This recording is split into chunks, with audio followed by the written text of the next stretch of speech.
Hello, everyone, and welcome to the Black Rose Society, a game of swashbuckling action, suspenseful intrigue, and the discovery that candy houses are in fact scarier than zombie hordes, all set in the world of 7th Sea. My name is Dan McCurdy. I will be your storyteller this evening. You can find me at RevDMC247 on YouTube, TikTok, Blue Sky, and occasionally Blu-ray if you know the right places to shop. I will be your storyteller this evening, and I'll allow my players to introduce themselves, starting with Ryan.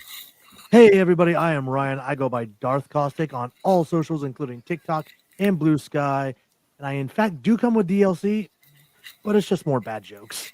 And tonight, you can find me playing Jarl, High King of the Maw, Asgeir Ironhand. And don't let anybody else on this table tell you that it's not that title. Right? So Demetrius. Hey, what's up, y'all? I'm Eric Bell, Bell Comedy on all the socials. Stand-up comic, West Coast. So if you guys are in town, look me up. And I am playing Demetrius Penn, the Vodacian mercenary, who's about to probably have a horrific nightmare experience because I have no idea what's coming my way, but it's going to be a good time. I'm going to slide on down to Mouse. Hi, I am Rage Mouse on all the things and stuff, and currently, enjoy. I play Verity Laurys Victoire-Couteau, who is finding herself somewhat divinely inclined. And now we have the not divinely inclined. What's up, everybody? I am just Kelsey, or at FarmGrown Nerd. Whatever you know me as, you can find me on TikTok, Instagram, Blue Sky, and anywhere else. Dude, I don't know. I can't keep up with this crap anymore. There's already so much out there. And I am playing Nikoletta von Richter this evening. All right. In our previous episode, having just arrived in Usura, the party was arranging transport to the capital of Pavlo when all of a sudden the O'Bannon showed up and explained that he needed Alistrina in order to come with him on a quest, and pulled her away from the party. After that had happened, the group, having arranged transport, took the overland road from Ekatnava, the port city, to the capital, with the understanding that they needed to be back in a month at the best, or the port might become entirely frozen over and they would have to find another way to get out of Usura. As they began doing their traveling, they found the road between the primary port and the capital to be oddly empty. There were a few people along the way, and they'd been informed by the friendly Leshii, Ili Lumpkin, or Ili Hare, as he had become known, having been renamed again, that it was best to stay out of the woods and to be friendly and to be welcoming and to be generous. And the party was actively practicing that when they suddenly came into a blizzard. And while looking for shelter, they found a rather serendipitous village called Silishi, which had hot springs, which allowed them to have a bathhouse and a well that stayed unfrozen all year long. While they were enjoying it, some of them more than others, some of them being told explicitly that they were not allowed to enjoy it, word came out that a young boy had been lost in the woods.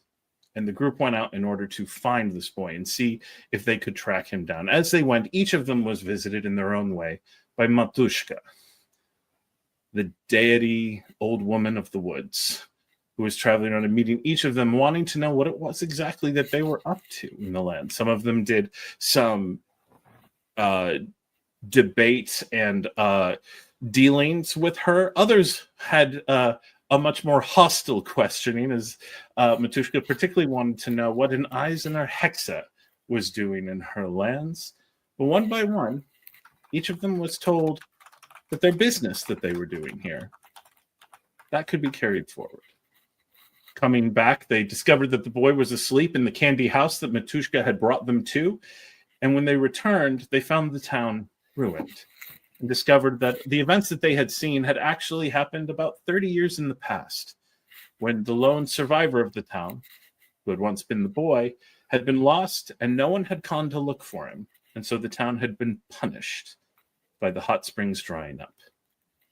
Now, having been given a safe, if not particularly clean place to sleep for the night, the group weathered the rest of the storm, which lost its power relatively quickly, and they once again set upon the road to the capital, now finding it much more populated. Lots of groups of people going around. A large number of travelers are on the road in sufficient numbers where simple friendly smiles and waves seem to be sufficient so far as most people are concerned when it comes to the pleasantries of the land. And after a fair bit of traveling, you all are now a couple of hours away from the capital and are starting to see the signs of it rising in the distance, including some of the tallest towers. How is the party doing after everything that they just experienced? We'll start with Asgeir. I'm doing great. I don't know what the problem is. Verity and I had a great experience. We talked to Baba Yaga or Matushka, whatever she wants to go by, and then we left. We're good. Nothing. Like we're Nikoletta? fun. I am minding my own business. Verity. You heard him. We're good. Right. She's good. I'm good. We're gonna talk again. I'm gonna find a Domovoy. We're focused. And then Demetrius has a thing. Demetrius, you had a bit of a different experience. You did not personally experience Matushka. You stayed behind to protect the women and children of the older folks and the children of the town in case a bandit raid came. That never materialized, but while you were doing one of your patrols, suddenly the town transformed basically instantly, and all of your charges were just gone. And then you found out that many of them had died of old age well before you had come here, when folks were finally able to bring you up to speed. How's Demetrius handling that? Considering everything he's experienced with the zombies, the lava pirates, the ancient dead ancestor of Nikoletta, who's kind of sassy. He is probably more petrified of this land specifically than any of those, because it's a rule set he doesn't get. He doesn't know the rules. And so was this a punishment? Are we being tracked? How safe am I? So he's probably just, anxiety is just ticking. And then there's Marco. And so and just over this time, I'm in a dangerous place. The guy who robbed me is here. I don't even know where to put my focus. While you all are scattered, you have 2 days. You've had 2 days or so uneventful travel, and you are coming up on the city of Pavtlo. The Usuran capital certainly is grandiose compared to anything else that you have seen in the country. Ekatnava, most of you would consider maybe a town. City doesn't apply. Pavtlo is definitely a city, but not big really by any of your considerations, with the exception probably of Nikoletta. It would be a decent-sized city in Eisen. But then again, Eisen used to have the great grand cities that are now massively depopulated by the undead. So even that isn't quite the same. Uzura never had them. Pavtlo is, it would be a good-sized town in any other country. City would be pushing it. But it does have large, grandiose towers with the onion tops and roofs on some of the buildings. You can see iconography of the Vaticine faith, though it is primitive. Those of you with even a single dot in scholarship would be aware that Uzura became what would eventually become known as Vaticine after the teachings of the first prophet, but never saw the need for the second or third prophets. And so, in general, are what we would recognize as orthodox in their approach to that ancient faith, which just comes down to the teaching that humans should be free of the tyranny of sorcerers. And all of their teachings and practices are heavily mixed with great honor and veneration and darn near worship of Matushka. The Vaticine Inquisition does not like it at all. They keep their opinions to themselves when they're in Usura for obvious reasons. But there are no active practitioners of the Vaticine among you all. And so as you are coming into town, right away as you enter through the main gates, Asgeir and Arnau would recognize a Vestin-style longhouse / tavern and inn, which looks like a primary stop for overland travelers. A lot of the travelers that you are walking along with are kind of going past it. You've gotten the impression as you talk on the road that people, pretty much most Usurans have family of some kind in the capital, and there's greatly the preference of we'd rather stay with family. This is clearly an inn / tavern setup for foreigners, especially traders from the Vendel League. No, that totally makes sense. So coming in like, perfect, lodging right away. We have a roof. Arnau, come on. You guys do what you need to do. I'll go help get us set up. All right. So is everyone going into the inn, or do people have other things that they would like to get up to while they are here? Heading inside. Demetrius? So there's a hustle bustle. Does it seem like there's any it seems like the inn would probably be where the most of like news of the town and certainly and of yeah. outsiders. Yeah. So yeah, no, I'll probably see what the crowd is like inside and ask around. Okay. And Verity with the crew? Is there a obvious Matushka temple church? So religion here is always going to be a mix of Vaticine and Matushka. So the two are seen as synonymous in Usura. So if you want to go to So a there temple is or chapel, one temple, but it is both.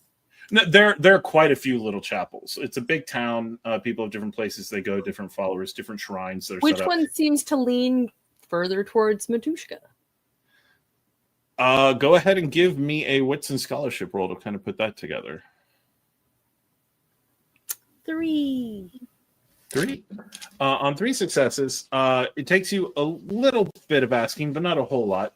Actually, the easiest place to do the asking probably would be in the inn itself, just as you gather, because most Usurans don't understand the question, because they don't see it as a dichotomy. When you get into the inn, asking around, people are quick to point out that if you're looking for any kind of official kind of like ruling on that, your best bet would probably be the chapel in the palace itself. It's sort of the highest standard, like it's the high chapel of Usura, and whoever's there has definitely been permitted to remain by Matushka herself. So What's the smallest, most humble looking? there's actually one just literally next door to the tavern.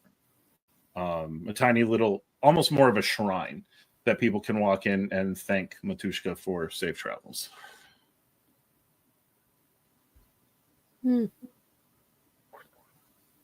Cool. Okay. As the group walks in to the inn, you see that it is named the Lash and the Carrot. There's a kind of clapboard hanging outside of it, and the owner and proprietor is named Boris Silvanov. As you all walk in, and this is a comfortable place. You can tell it was Vestin folks who built it. They don't run it because they tend to be in and out and traveling, but someone from the Vendel League put up the money to have a little bit of home waiting for them whenever they would arrive, and the Usurans enjoy it.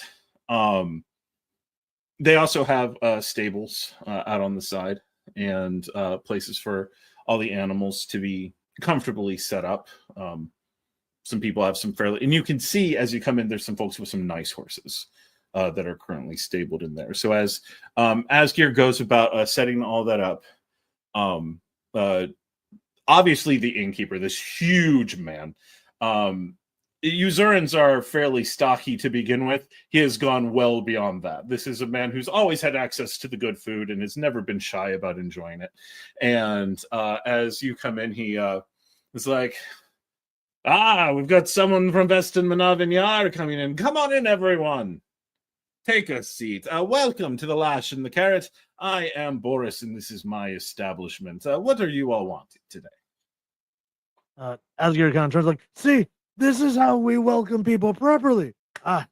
Some of your finest for, yes, for both of them. I'll take the strongest ale you have. That one won't drink a thing. And him, yeah, we'll Arnau, let's get him drunk, but we're not going to tell him. I like your style. And he starts going around. He's pouring wine for those who want it. He looks at Asgeir and thinks about it and actually mixes some ale and mead together for you, getting a very particular taste going on. For Asgeir, we'll be pouring vodka and getting that ready for him, pouring it into a wine flagon, as if it is to be drunk in that way. And then we'll look over at Nikoletta and say, and nothing for you, miss. Are you not thirsty? No, thank you. I'm quite fine. I appreciate it. We have the mulled wines if you would like to, if you are not seeking, if just to wet the throat. Water? We do have a pot going. It will be hot. It's just boiled snow. Hot is perfect. It is cold outside. Okay. And goes about and serves it all around to everyone, and then immediately just kind of plops down at the table he's put you on and is like, so what brings you to Pavlo today? A little bit of business, a little bit of pleasure. All of the stories.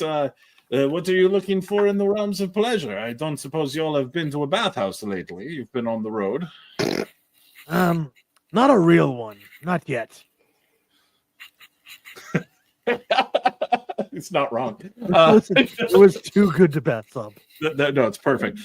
He's like, oh, well, one of the best ones in town is if you take this main drag to the town plaza near the castle, it is the Great Baths, built thousands of years ago, they say, and still perfectly maintained to this day. A number of wonderful attendants. There are private areas available, but also the Grand Bath where everyone can go if they wish. Beautiful. All right. And worn and dirty from the road. Mm-hmm. And also, any food for you all? Food? Of course. What is the best food you have? Well, let's see. We've had some successful hunting today, so we have a very hearty stew prepared to be served. And of course, my wife has finished several fresh loaves of bread. I can bring those out right away. Oh, bread. So very quickly, he comes out, basically just, putting big, hearty bowls of stew in front of you. And you'll notice there's been no mention of payment yet, as he's just pushing this in front of you all and putting the bread out. Anything else? There's been the word in town. I'm certain people are gossip every time they are here. Oh, well, I mean, the political situation, of course, is what's mainly on everyone's tongue now. It does get a little tiring after a while. I don't suppose any of you know what's going on there? So what you must realize is, so the old Tsar, Nicholas, had an heir. But the heir did not live up to his standards. And so he banished his son, Ilya Sladivgorod Nikolaevich, for being unfit to rule. And he then married Katerina Fischler-Dmitriov, a noble lady from Eisen. And with the intention of, after the marriage, having a new heir. Unfortunately, he died before this could happen. Ilya, having been banished, many people assumed he could not ascend and become the new Tsar, as it is not necessarily birthright. And Katerina currently holds the throne. However, it has not been entirely settled between the son and heir who had been banished and a foreign princess. There's a lot of going back and forth, and all of you have at least some political experience. Asgeir might be a little confused on this because the kingship of Vestin is. There is no kingship of Vestin. It is Yeah. a collection of jarls that meet at a moot and decide things for the entire land. So this actually makes more sense than I think he would actually let on. Like, oh yeah, no, this stuff happens all the time. but for particularly for Arnau, Demetrius, and Verity, like you just described civil war, like any other nation in Thea, with the exception of Eisen at the moment. You've just described a civil war, and this guy seems really chill with it. I mean, Verity would be chill about it too because Montaigne. And I feel like Asgeir would follow along because the kind of garbage that Verity would be like chattering about, especially from the sort of crap she would get from her letters, would be all that kind of political mumbo jumbo. So like, eventually Asgeir would just be like, my ears are going to start bleeding if I don't start asking what some of these words mean. So just I picked it up by osmosis. it's just like I had to learn, or I was going to go mad. It will be interesting. I will say, I learned Nikoletta, sailing for you. Nikoletta, Verity, and Arnau. Even though none of you have met Katharina, you are all at least somewhat aware of her by reputation. Because she was the second daughter of a noble house, married off to a minor king, basically, to be a broodmare. Like, go there and create heirs was the whole thing. And now is acting czar over a nation. And so that would at least have been mentioned in some of your circles before. Might be surprising to you that it hasn't been resolved yet. So if anyone wants to ask Boris any questions about this, he's there and looking to enjoy. Like he enjoys the back and forth with his customers. You get the impression. Is the banished son very likable? What made him unfit to rule in his father's eyes? There was some kind of scandal in the castle. They did not make a big deal of it, but rumor has it. He banished his son. I don't know how much bigger a deal other than murder there could be. Or perhaps he did not show particular. He might have been cowardly in a situation. He might have failed to show proper hospitality to someone. Something. How old was his son when he was sent away? 23. Now Where he's was he sent? to one of the outer provinces. No one is entirely sure where he is now. He makes appearances, but he's actively courting support amongst the various boyars of the land. So he wants to rule. Oh, yes, he's actively campaigning for it. Interesting. How old is our queen? Katharina is Tsarina, technically, is how it is used here, though she answers to queen and all the other things when foreigners visit.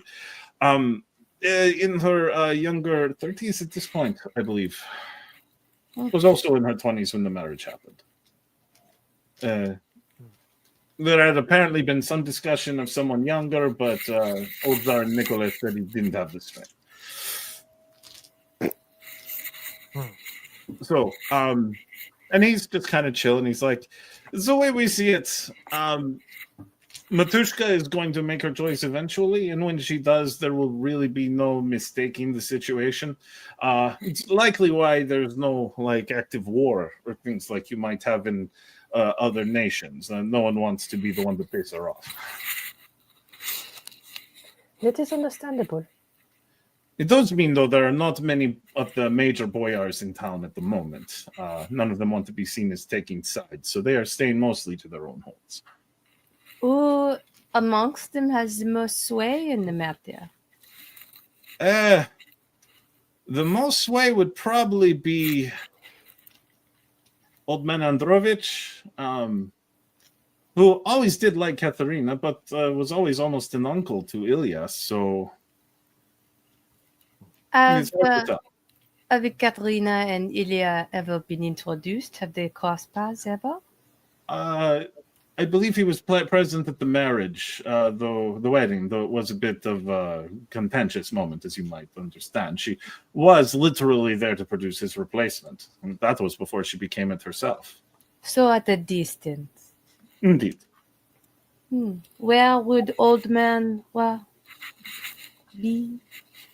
In his castle, a couple hours to the east. We are in, the capital is in his hold. Well, thank you so much for your information. Boris, was it? Yes. And your wife's name was what? Natalia. She is currently manning the ovens and everything for the next rounds of bread, but she'll be out to speak once the music comes out for the evening. Oh, well, my friend would probably like a whole basket of bread for herself, if you would not mind. And some quiet. Would you tell me, would it be a pleasure to go next door into that shrine? Is it all the time? Is it only sometimes? It is there for visits. I don't know whether one of the brothers will be there to manage it at the moment, but it's always welcome to come and light a candle. Thank you so much. You're welcome. Oh, no, we got you a drink. And she'd hand him his drink. Arnau, having been out helping with the horses, you are in a Vestin-styled longhouse in the capital city of Uzura. You've gotten the impression that Uzurans prefer to stay with relatives whenever possible, so this was built for outsiders and traders, specifically primarily Vestin traders, and so the Vestin Manavinyar styling. There is a drink set up, and it is pushed over in front of you. It looks like water.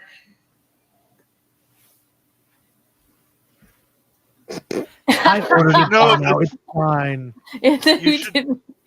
I know, Verity, if you poison this. I didn't have anything to do with this.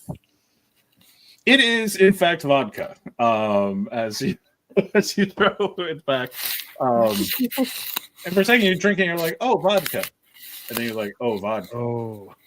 Oh, vodka. Now you feel warm and toasty. Oh, vodka. Not cold no more.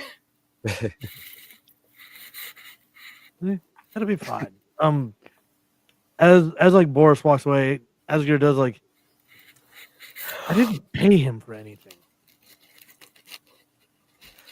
Is it one of those moments where we're going to get an obscenely large bill after this? No, this is one of those moments where we all remember where we are at. This is more a trade-based country, if you would call.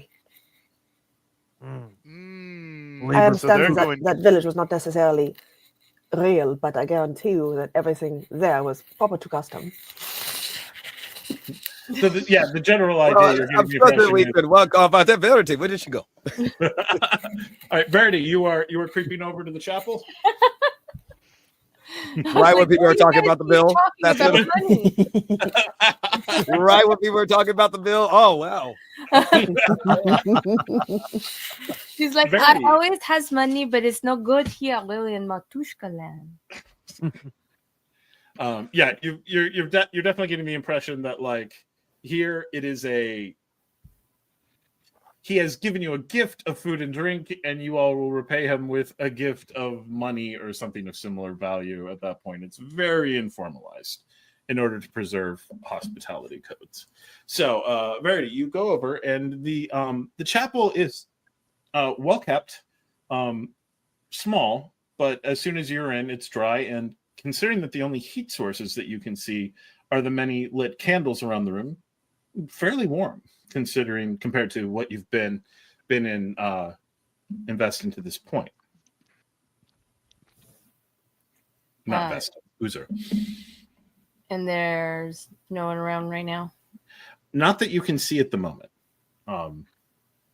But there's a small little altar. You can see some Vaticine symbols and several drawings and other things that you are starting to get the impression from your time are representative of Matushka. Is there there's like an altar or anything at the front? Mm-hmm. Little altar type thing with all the votives and everything set up on it. The votive table is the altar in this chapel. Well, she would light an unlit candle, and she would look around, kind of as if she's sort of expecting maybe a little bit of some divine guidance, because she's just like, okay, I'm trying. Beg your pardon. I was not expecting travelers today. You hear a kind of gruff voice from the back, and an old man walking with the aid of a cane steps out onto the floor wearing kind of monk's clothing and stuff like that. Oh. Hello, I am Brother Andre. Bonjour, I am Verity. I was seeking some guidance. Oh. Apologies. We occasionally have Montagnans in the capital, but rarely they come into my chapel. Welcome. And he steps forward and offers a hand.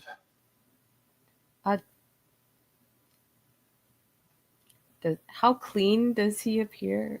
He looks like regularly bathes. She would take his hand. He gives it a firm shake and then sits back and is like, what guidance do you seek? I wish to know more of Matushka, and I seek something called a domovoy. Ah, you seek a domovoy. Odd. Not to be rude, why do you seek a domovoy? Matushka recently, in my travels with my companions, tested me, and I found the experience facing her to be very enlightening. I feel like I would like to know more, and that I would perhaps like to be of use to great Matushka. He chuckles. You are familiar with the Leshy, yes? I've met a few.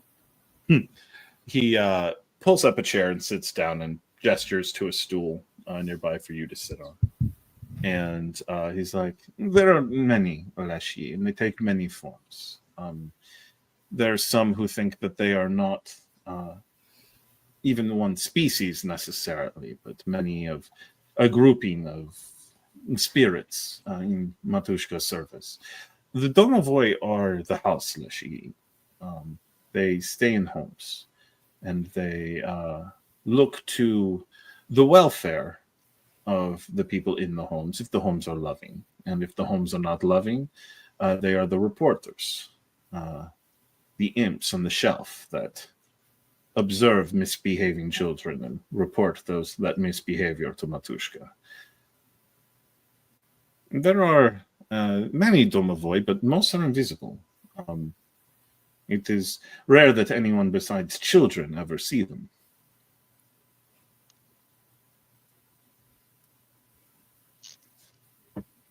But adults? There are tales of adults who have been given cause to seek out the domovoy, or those who feel that their house has undergone some particular string of misfortune. They will often seek to speak to the domovoy to see if there is any way that they can change the fate and appeal to Matushka, as it were, through the domovoy who, while powerful in their own right, are nowhere near as terrifying. The problem is you are foreign. And so there are no houses here that are yours, per se. And so very little reason for domovoy to present themselves to you. Matushka told you to look for one. Yes. He thinks. If Matushka set you on this path, understand first, it could be a fool's errand. Oui. It's the sort of trick that Matushka has been known to play. However, If I were to look for a domovoi that was not mine, I would go to the palace. It is a large house that has belonged to many, and the current ruler has only been there a few years. There are very few who call it home in the classical way, but it is one, and therefore, logically, will probably have his own domovoi. You may be able to find a confused spirit there, and given the age of some of the servants and those who stay there and work, in its eyes, you might actually even be closer to a child, and so it might be willing to bend its rules, so to say. I mean no offense, just you will seem young compared to some of those who are there. Well, thank you so much, brother. The brother, please. There is only Matushka here. We hesitate to take a rulership or parentage. I said over brother. each- Oh, Yeah. Dan heard father, so okay. Maybe Dan should start falling back on his habits. Making assumptions. So he nods, and he's like, if I may ask you, you are Montanian, and your speech and your style of dress indicates that you are of the moneyed Montanians, and they tend not to have much interest in religion of any sorts. What was it about Matushka that drew you to do more than simply seek to survive her? I am an unwanted fourth daughter, which amongst the moneyed is of no use. And I do not have a very kind father. Matushka would not have liked him at all. I find that had my life been in a different place, if Matushka could have judged him, perhaps my siblings and I would have had better childhoods. Very well. I certainly will not attempt to dissuade you. I will simply put out something that's good to know for someone who perhaps has only grown up hearing the blatherings of the Vatacine. And he's full on wearing a Vatacine symbol, but he puts that to you. Hey, you can't deny a god that has literally, like, talked to people you know. Yeah. You're not going to be like, no, she's not real, as a tree stands up and walks by. Like, no. Damn it. When you speak the creator or the prophets, they speak of their gifts. Matushka does not give gifts. She teaches lessons. This is an important distinction.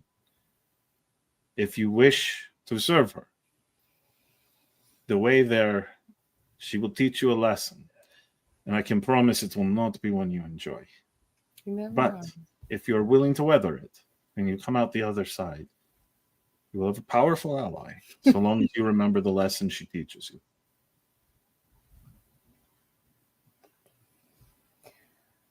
I will do my best. As you say, it may be a fool's errand. I am not the most qualified probably for this, but I feel compelled to take advantage of the opportunity. He smiles and says, the most qualified is an interesting point.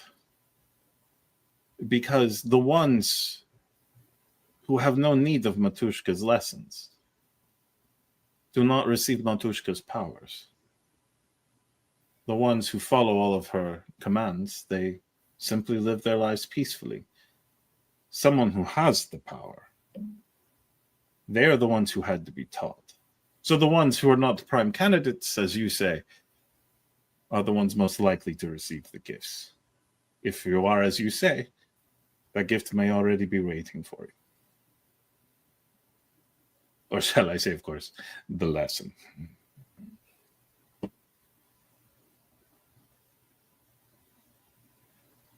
All right, we will hop back over to the inn while folks are eating and stuff like that.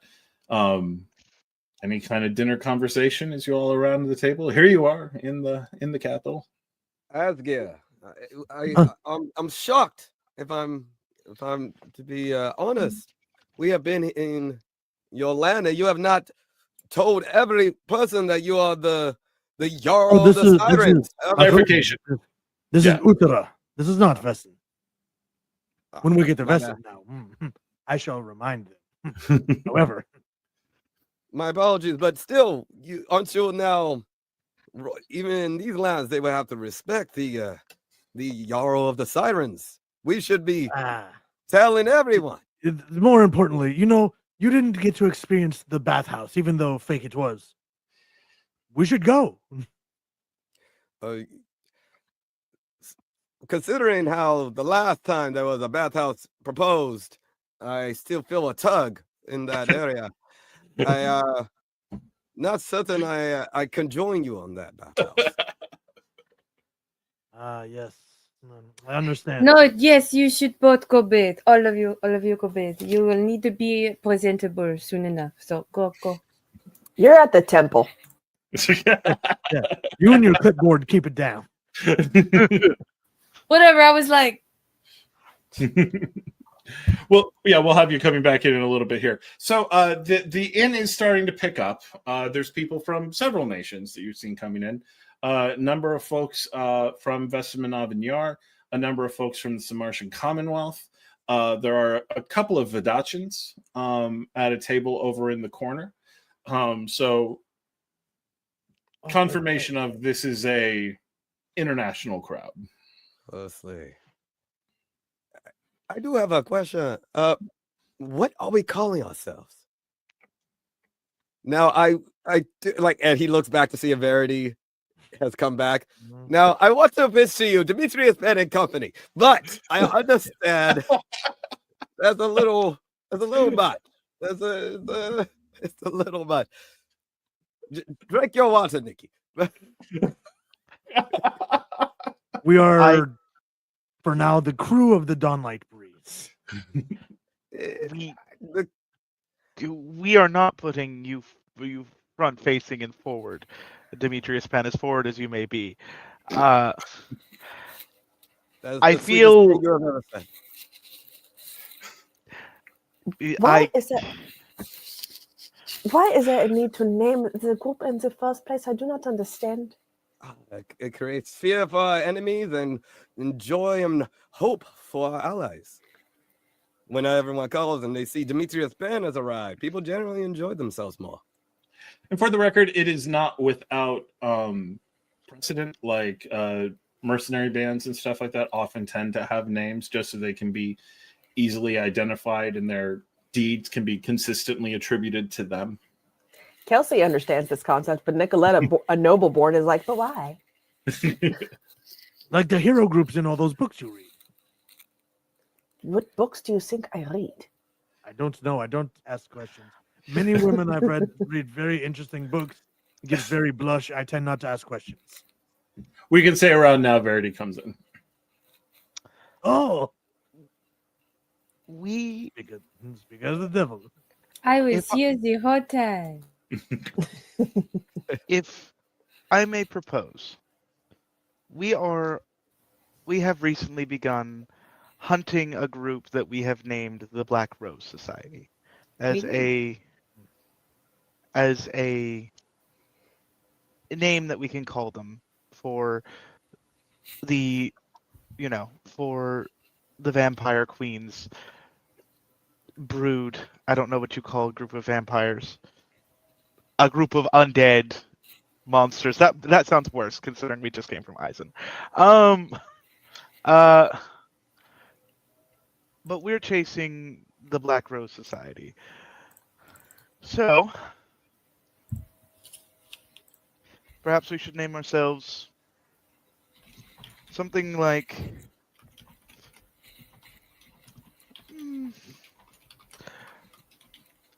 something that eats roses. Perhaps a group of cicadas, something to strike fear into it. A name that we would know. Cicadas, not so much. Cicadas don't eat a lot of plants.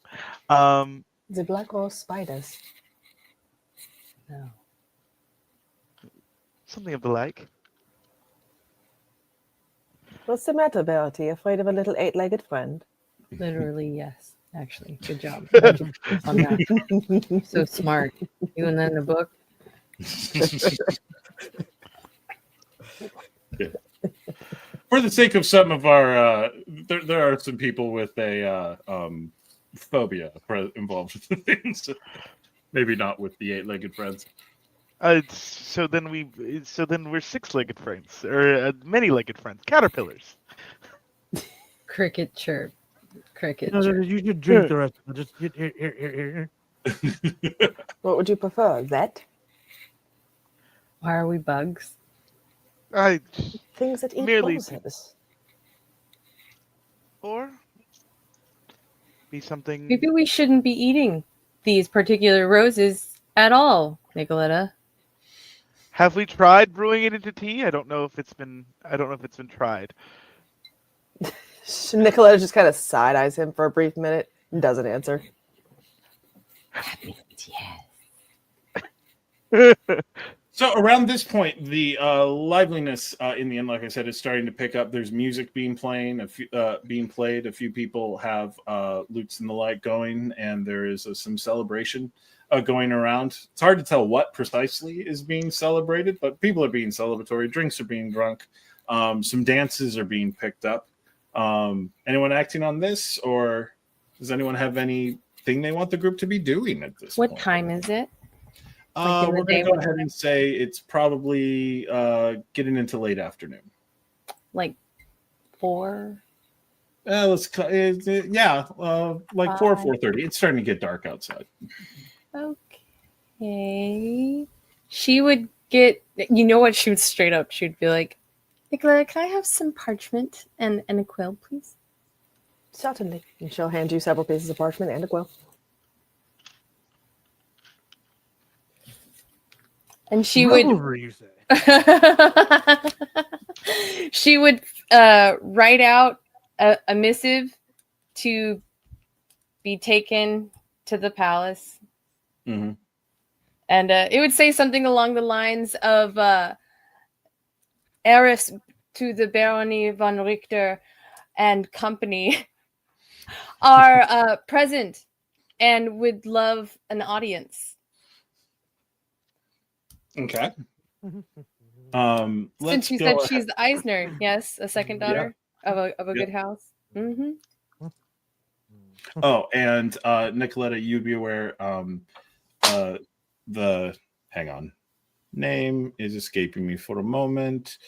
Katharina from the Fischler's family, who are in the southwest of Eisen. Yeah. So you are not you have not personally met her, but you are aware of the family. Let's go ahead and give my initial instinct is panache and convince Verity as you are writing your letter, just to see, unless you want to talk me into something else.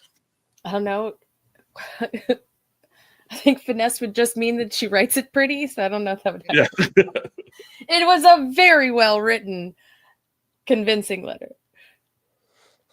No, that's fine, especially with flair.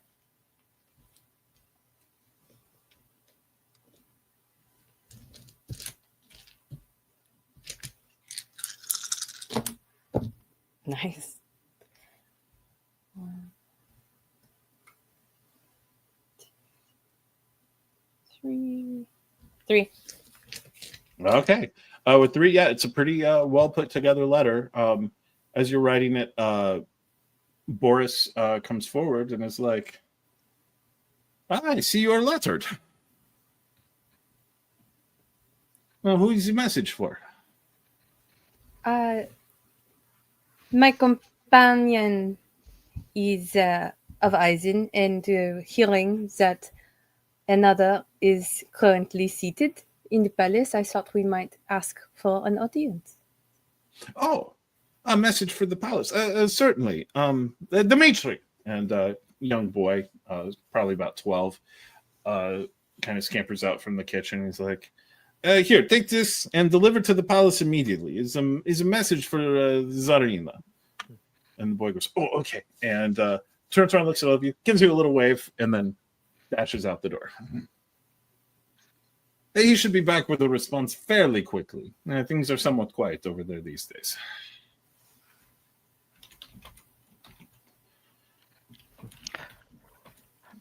Asgeir's going to join in the revelry and try to just join in the party and get people drinking and like do what he can to like just liven the mood and like with the intent of like getting people to drink more. Like, I'm making you more money. Panache attempt, please.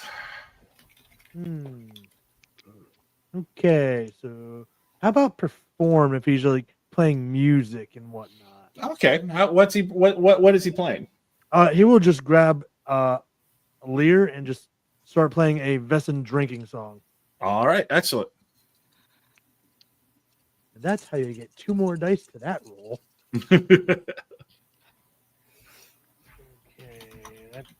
Okay, that is a 2. On a 2.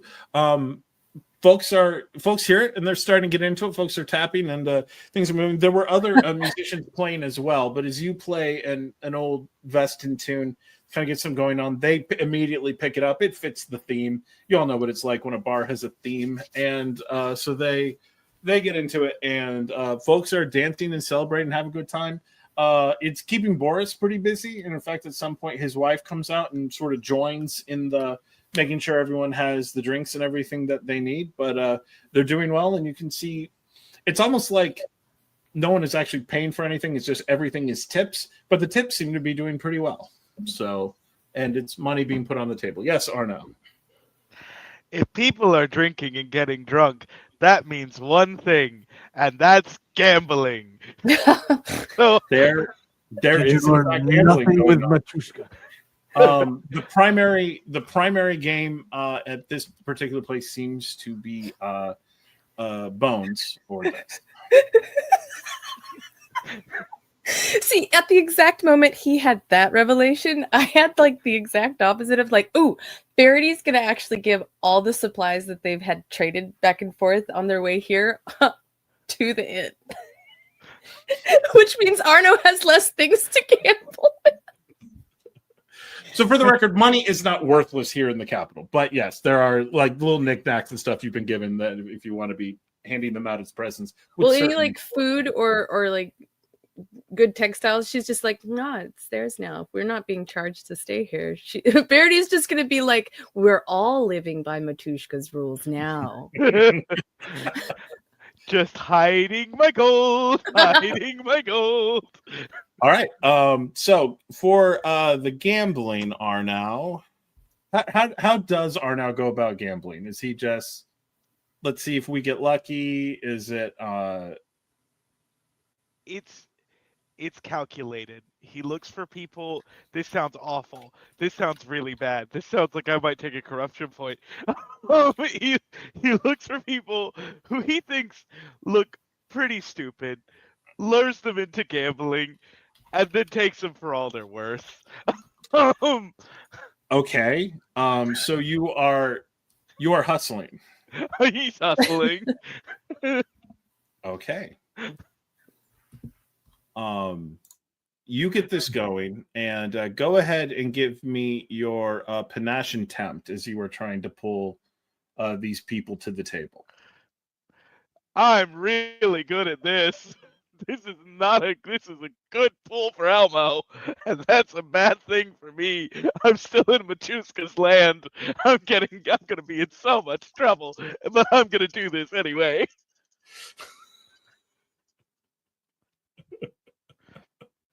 Okie dokie. What's my lowest roll? That's my lowest roll. Gonna re-roll. 1 die. There we go. 2.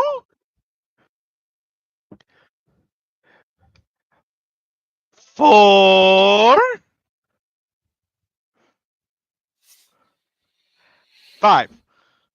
With 5 successes, you are pulling a crowd, and these are the drunk. These are the farmers who just like local userants who've come into the foreign bar because they just got paid, or they're having a special celebration, and you get them all out, and your dice go ice cold. You can't pull a single roll.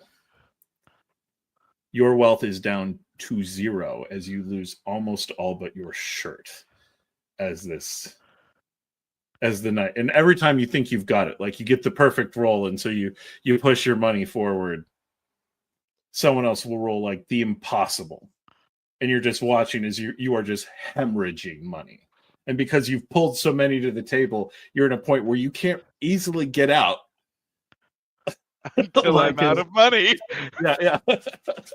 And you just watch it like you're good with numbers, and statistically, even with the way we know that Chandler can occasionally roll in certain games, like you're just staring at the dice, and like other people are rolling with the same dice and getting these great rolls. It's just never you. And you just watch as all of your money is gone almost. It doesn't take long. Somewhere there's an old lady watching me. There is, in fact, an old lady sitting at a nearby table, just sort of grinning at you and stirring her tea with her finger. When you look up from your latest lost. Well, Arnau's still having fun. It's more fun to take advantage of people, but it's also fun to lose. I believe we have different definitions of what is fun. Oh, no. All right. Shortly thereafter, the boy, Dimitri, comes back in and is like, I have a response for the Freyen von Richter. And he brings it up to the table. Yeah. And she'll pick it up He and hands read it it. over. And it is an invitation to come to the palace for a hearing. Your correspondent has a responsibility. And she'll hand her the letter. Let's all go to the palace. Or we can sleep, go tomorrow. I don't know. You're tired. It's only 5. Doesn't really matter. I think it's probably best to go ahead and get that out of the way so we can start fresh in the morning. Is there any objections? As Demetrius looks at what would assumingly be his third drink. Of course, we can leave the revelry and dancing and seeing our now become poor. I have not been terribly enjoying this, but yes, of course. I am only vaguely impoverished. I still haven't bet the Dawnlight Breeze. I'm fine. That was on the table. No. No. We will Not let him yet. take the skin from his body before he'll take the sheep. There's a reason it's in my name. I will say this one, because not actually you are the listed captain, but Arnau is one of the listed. So at one point, I will say just for cinematics, Arnau getting into it, and let's not forget drinking vodka, and so getting a little bit loose in it. Actually pulls out a paper and has in his hand the deed of the Dawnlight Breeze, and Asgeir just kind of sweeps over, plucks it out of his hand, And then that chord that's completely off tune, like, give me that.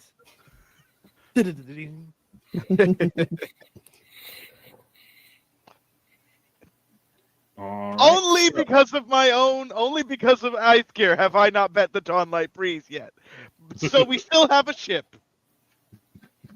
And it has wealth, and you will be able to. Basically, you're broke until you get back to the Dawnlight Breeze. That's really bad. That's bad for all of us. No, it's not. That's bad for It's a new you. experience for you on that. Some of us passed our tests. So are We we learned heading that. to? Are we heading straight to the palace then? Okay. Yeah. As you all make your move and you're going along, you come to the palace, and it's a castle. and the onion top things are kind of neat. You can see a lot of religious iconography and stuff set up with it, but compared like a decent hold for a Jarl, not for one of the grander ones, in Montaigne would flat out be a joke. And all the other lands, yeah, kind of a castle, but clearly grandiose compared to everything else here. As you all step in through the gates and come forward, and you see a kind of rugged old guard comes up to you all. And it's like, yes, there was something about an audience to be had. Yes, who is the Baroness von Richter? That is me. Ah, yes. Well, right this way, please. Yeah. And he leads you all through. It's pretty open and everything. There's some fireplaces set up. It's cold, but not like dangerously cold. Like probably upper 50s, lower 60s. There are fireplaces that keep it from getting freezing, but definitely chilly, especially for the Vidachin and the Castilian. Verity, I believe you're in northern Montaigne, so you at least have real winters. But as you are moving in, all of you, and stepping up, he introduces himself as sort of the seneschal of the house, checking things in, leads you up into a decent-sized throne room. And up on the throne, speaking with several people who look to be advisors, is Katerina Fischler-Dmitrovich. When she sees you all, she kind of gestures her advisors away and stands up and walks down to them and says, yeah, hello.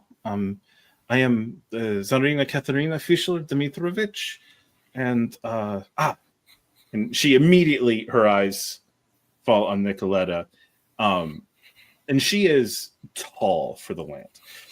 She's one of the tall Eisners, and so she looks at Nikoletta and comes forward and is like, someone else from the homeland. So good to meet you. Of the von Richter family, yes. Yeah, that is my family. I've heard so many stories of you all. Yeah, your little town and how well you've defended it and your people throughout the years, even before the undead. It's just truly remarkable. Our people take care of us, and so we take care of them. It is our responsibility and our honor. Just so would that more of the nobility of the land had stuck to that code lately. Yeah. What brings you all to Uzura, if I may ask? We are here on several small missions. We are trying to find a star map chart of a place of sorts. We are also looking for one particular individual. What did you say his name was, Demetrius? Oh, it was Marco. Marco. Yeah. Marco, what, if I may ask? Marco bastard, Marco dumbass, Marco the White hair, regrettable, Marco the idiot. He goes by many names. He's a well-known Marco, thief. the best thief this side of Eisen. Now I know what you're doing. I am not enjoying it. He is a two-bit pitiful thief. Yeah. So you do actually know the name Marco Petrov. Petrovich is something along. Not to be confused with Marco Polo. Marco Petrov. I do feel like the name has crossed my plate at some point. A Cossack from the north, I believe. Did not stay here very long. Said Matushka did not think much of his actions and activities, and so he left for lands not so adroitly protected. So he left more specifically for Eisen and to rob my bodyguard. Well, I can certainly have my seneschal do some questioning and ask around, see what we can find. If he is in town, you have reason to believe he's here. Yeah, it's a sort of taunting letter. So tell your man they could shoot him on sight. She It's like there are laws that they will be forced to follow, but we will see what we can do. And she gestures to her seneschal who nods and walks out the room. And then she kind of climbs back up the dais and sits on her throne and says, "Now, you mentioned a star map? The map room has many maps in it, but..." Oh, no. This would be something underground. Likely, probably beneath your castle. We traveled to Montaigne first. We were just... happened to be traveling all in the same direction, and that's how we came to be as a small group. But then we got roped, as they do say, into a sort of conspiracy theory, wherein we found undead beneath Montaigne. Indeed, that is worrying. Are you all doing this on your own? Are you following any sort of writ or command? We are under a missive from the Queen of Avalon. Would you happen to have it by any chance? Yeah. Yeah. She takes it out and reads it. And everyone else who has looked at this, in Montaigne, they didn't care. And so at this point, it's kind of like, how much is anyone going to care about a missive from Queen Elaine? But Katharina seems to be taking it seriously as she reads it and looks it over and goes, "Well, I'll be honest. It's hard to imagine missing such a thing. A large chamber, you're saying, underground." Yeah. Are there catacombs of any sort, or perhaps sewers? We have basements and sub-basements, but not particularly deep. It is notoriously difficult to dig in the frost. There is... a cavern system, perhaps? Under basements and the like that you'll be likely to check out. I will be convening my court shortly for questions. I can see if anyone in the court is familiar. We would be greatly appreciative. Thank you. Of course. Yes.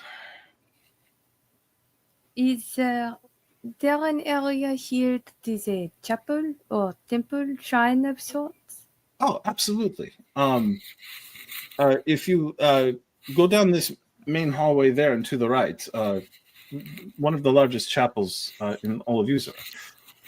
It's the place most people in town come for high holidays. Yes, Arnau. This is just an Arnau being in shock. But he will lean over to Demetrius and be like, do you know if Verity's running a fever? We touched her forehead recently. We don't need to talk about that, but he is acting slightly odd.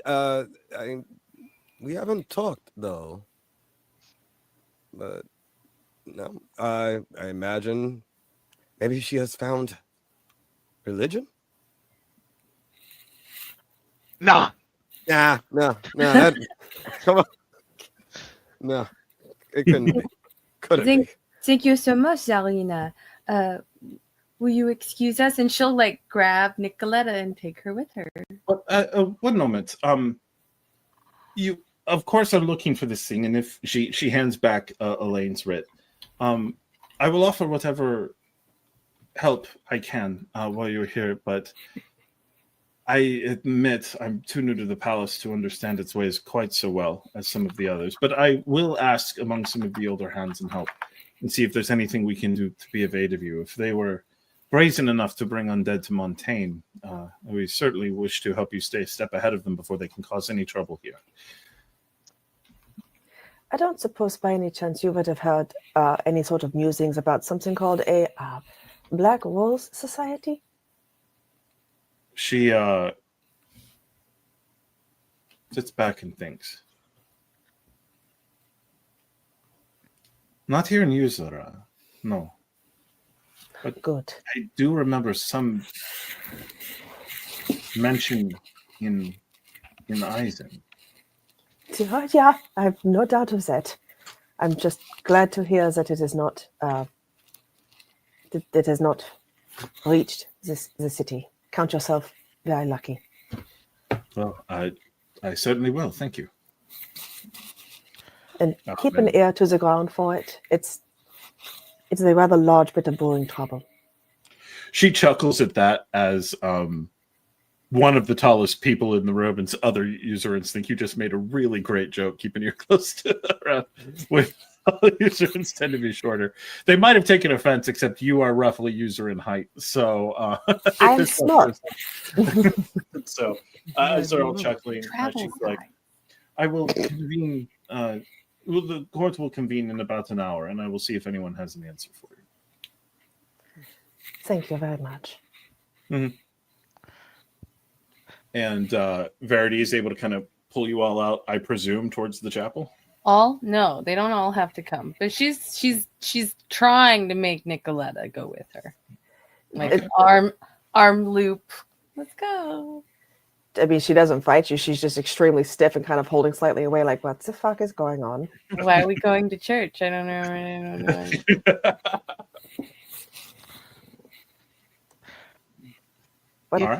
What is this, Verity? What are we doing?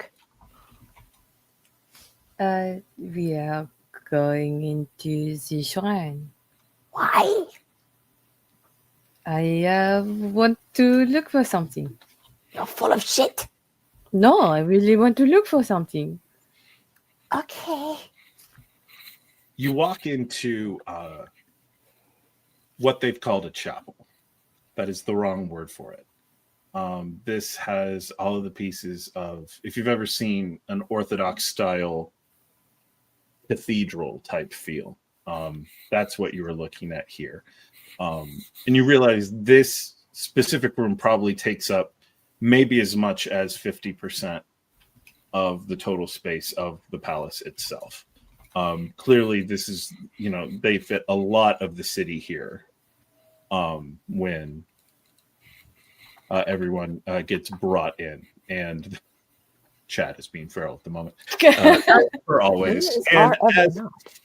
And as you two come in, every footstep is echoing, just in this big, tall, arched ceiling chamber. And you can see figures moving around, tending to candles, very similar to the shrine, but on a much larger scale. Like there are thousands of candles in here, hundreds are lit at the moment. And there's the smell of incense, and there is art. Portraying often what, if anyone, neither of you would have attended would either of you have attended religious worship services at any point as children? Yes. Likely. Remember, the nobility in Montaigne don't.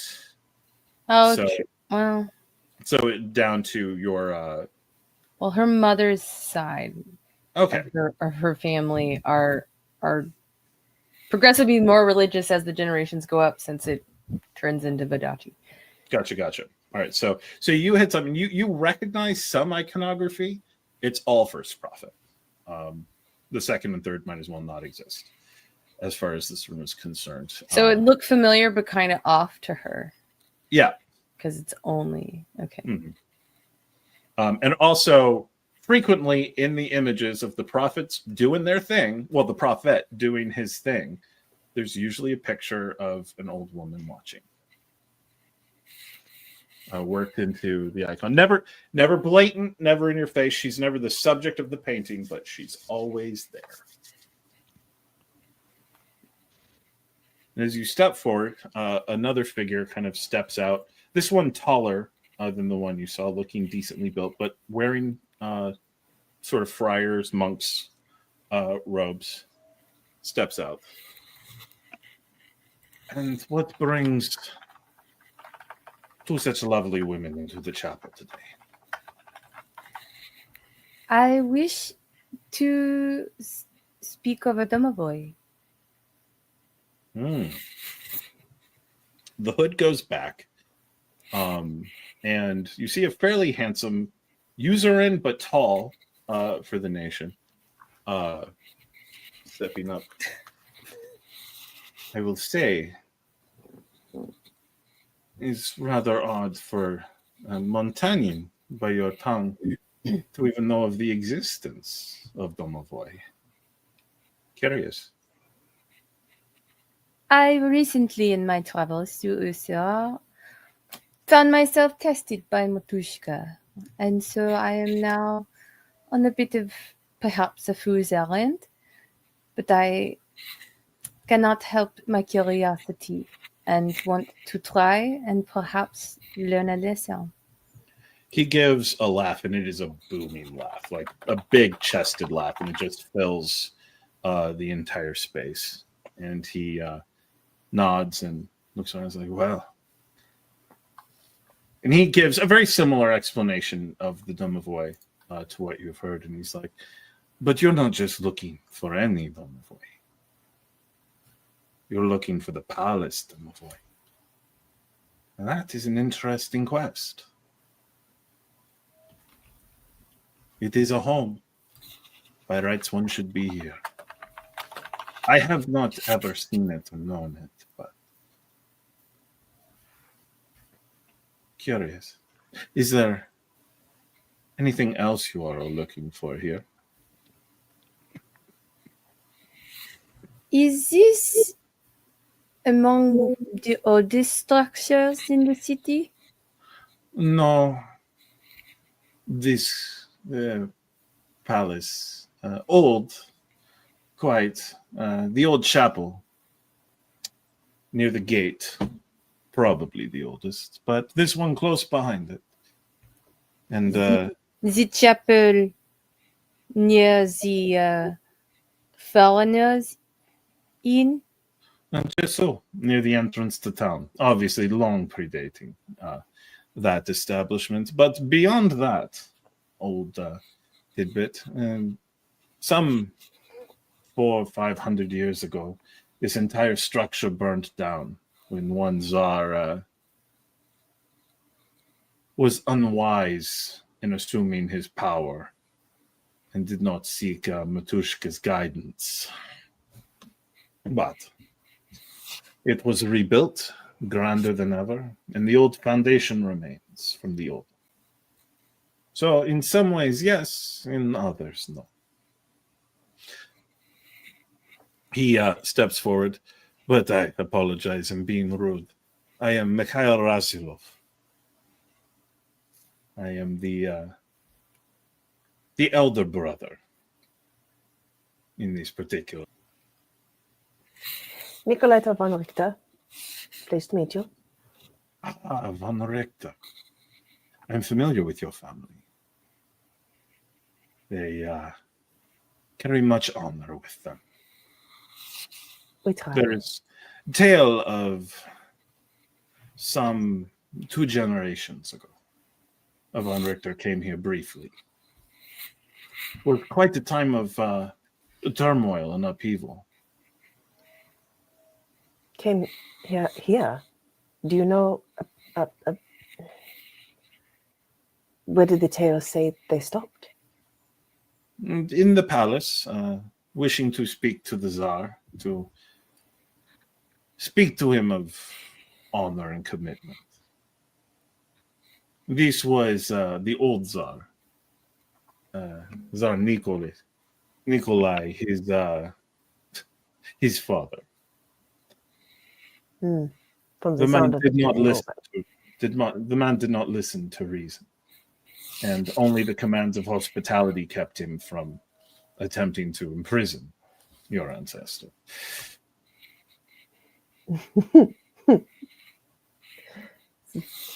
Interesting. All right. Verity, what are we doing here? And I am Verity, Laurys Victoire-Couteau of Montaigne, as I'm sure is obvious.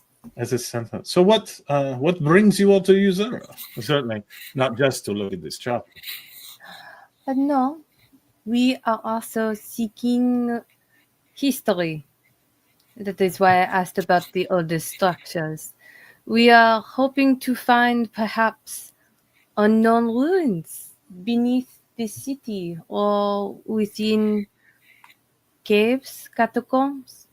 But it would most likely be involved with whatever remains of the oldest part of the city. Now that is very curious. You see, there is a legend from the old castle. It is said that the son of a Tsar no one remembers which one, was desiring to, shall we say, prove his worth. But there were no enemies to fight. Business was well. And he was afraid he would be seen as weak, coddled. And so he requested of Matushka an opportunity to prove himself. As the legend says, Matushka created a labyrinth underneath the palace, revealed it to him, full of tests and traps. And that great wisdom and knowledge was to be found at its base. It is unknown if that was true, however. He was never heard from again. And every now and again, another child or someone seeking the wisdom or secrets of this place will find that entrance. Or sometimes just vanish. Are they finding what you're looking for? I have never been in, I cannot say.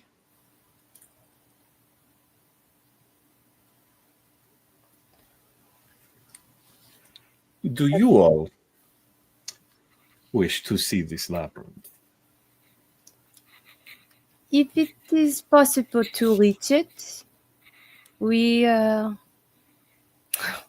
compelled to attempt to succeed in navigating it if it will get us to what we are looking for.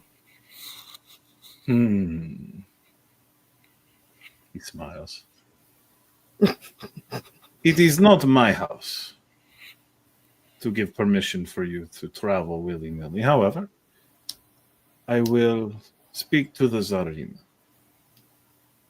And with her permission, I will put you on the trail of your fool's errand. We know she has a meeting coming up. We can always wait. You do not need to disturb her. Yeah, she is summoning her court. Excellent. And then I shall see you all there. And he gives an uncomfortable laugh. We'll call it that. It's a laugh, and there is mirth in it, but it kind of just puts both of your spines on edge as he strides the rest of the way out of the palace hall. Don't know what you're talking about. Nikoletta's spine has been stiff since we got here. She's like, I don't think that Madushka wants me asking questions. Why am I here now? Bold of you to assume, but no. Demetrius, that's here, Arnau. Well, they kind of sneak off. You find yourself in the palace, sort of looking around, and there's one young nobleman-ish, at least by Usuran standards, kind of looking at you all, leaning against one of the walls. You're on service of the Avalonian queen, eh? Indeed. Well, More. I served myself, but she did offer pay, so. Mercenaries, then. When you say it like that, it seems like we are He is- common mercenaries. We are the he is greatest a mercenaries you've ever mercenary. heard. You are not there, Verity. You all are in the chat. My friend here is sharp of tongue, but sometimes dull of wit. No, not mercenaries per se. Merchant who knows how to fight is a better phrasing. We Interesting. are doing a quest for the good of the whole land. Heroes. I wouldn't say Well that paid myself, heroes. but I wouldn't say no to it. Traders who just so happen Adventurer. to be doing a good thing because if the world ends, there's less profit to be made. The You world need to stop speaking for us. traitors, huh? Traders with a D. With a D. With a D. Sorry. Traders. Your accent can be difficult sometimes. So, and you find yourself in the palace doing good works. Very interesting. Yeah.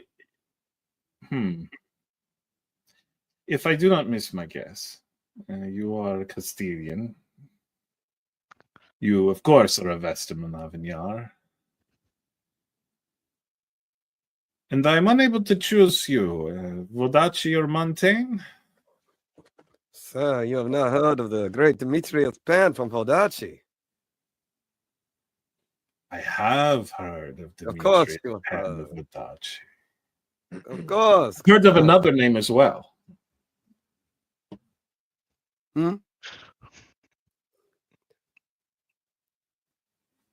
Does a ghost walk among us? Now, that's a dangerous thing to call me here. Is it? We're all just talking in a palace where people are uninterested. Names are only as dangerous as the ones who carry them. And a hero, well, I have no fear of speaking truth to a hero, would I? Well, they're heroes. If you know them the stories about the ghost, not much of a hero. I have found that some of the greatest heroes are those with the more questionable pasts, or at least the ones who wish to claim the title to salve a guilty conscience. I don't think I had enough alcohol in me to get this philosophical. You come to Uzur at an interesting time. Under the rule of a foreign queen.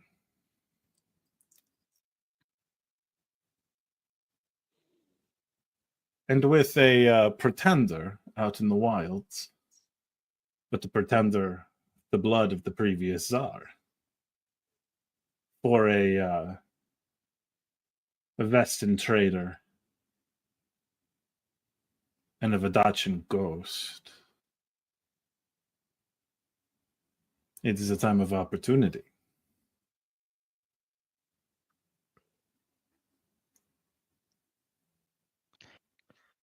What kind of opportunities do you speak of? Asgeir narrows his eyes like, this guy talks like Arnau, and I don't like it. It depends on what you're looking to get into. There are codes and things that must be handled. We good Uzurans do not wish to play their cards too strongly to either side, lest they discover that they have worked against Matushka's chosen. But that means we live in a gray area at the moment. And there's profit to be made in gray areas. It's a rare time where the leadership of Uzura walks a dagger's edge. At some point, someone will be looking to pay someone else to give that line a push.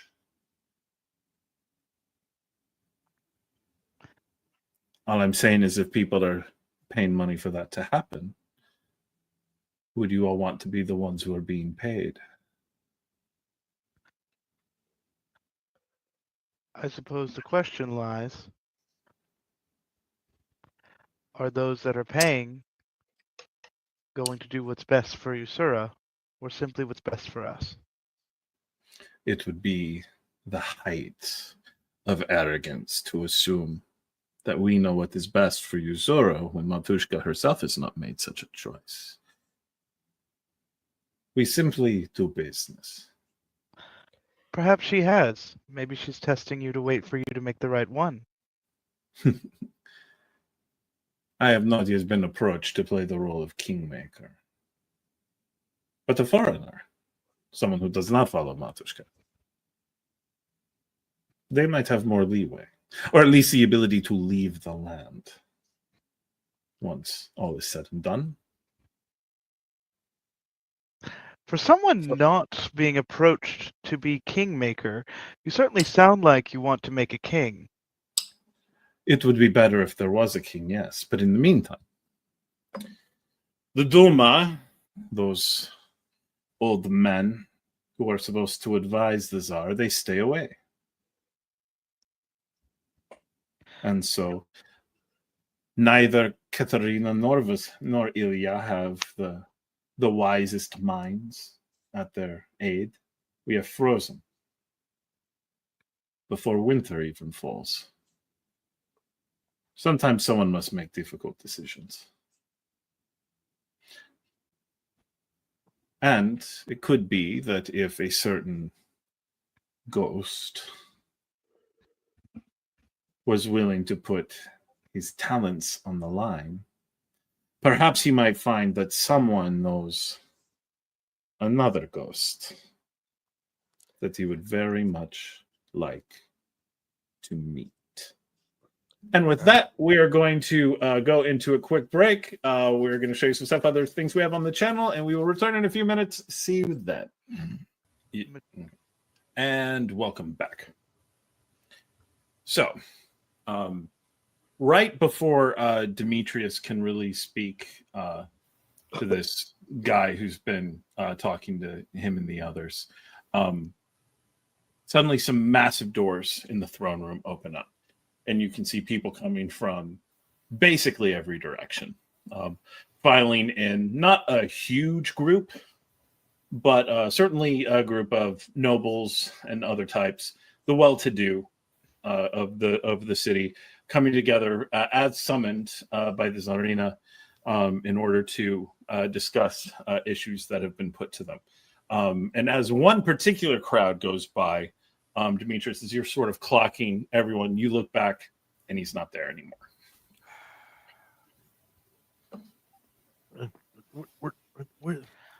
No.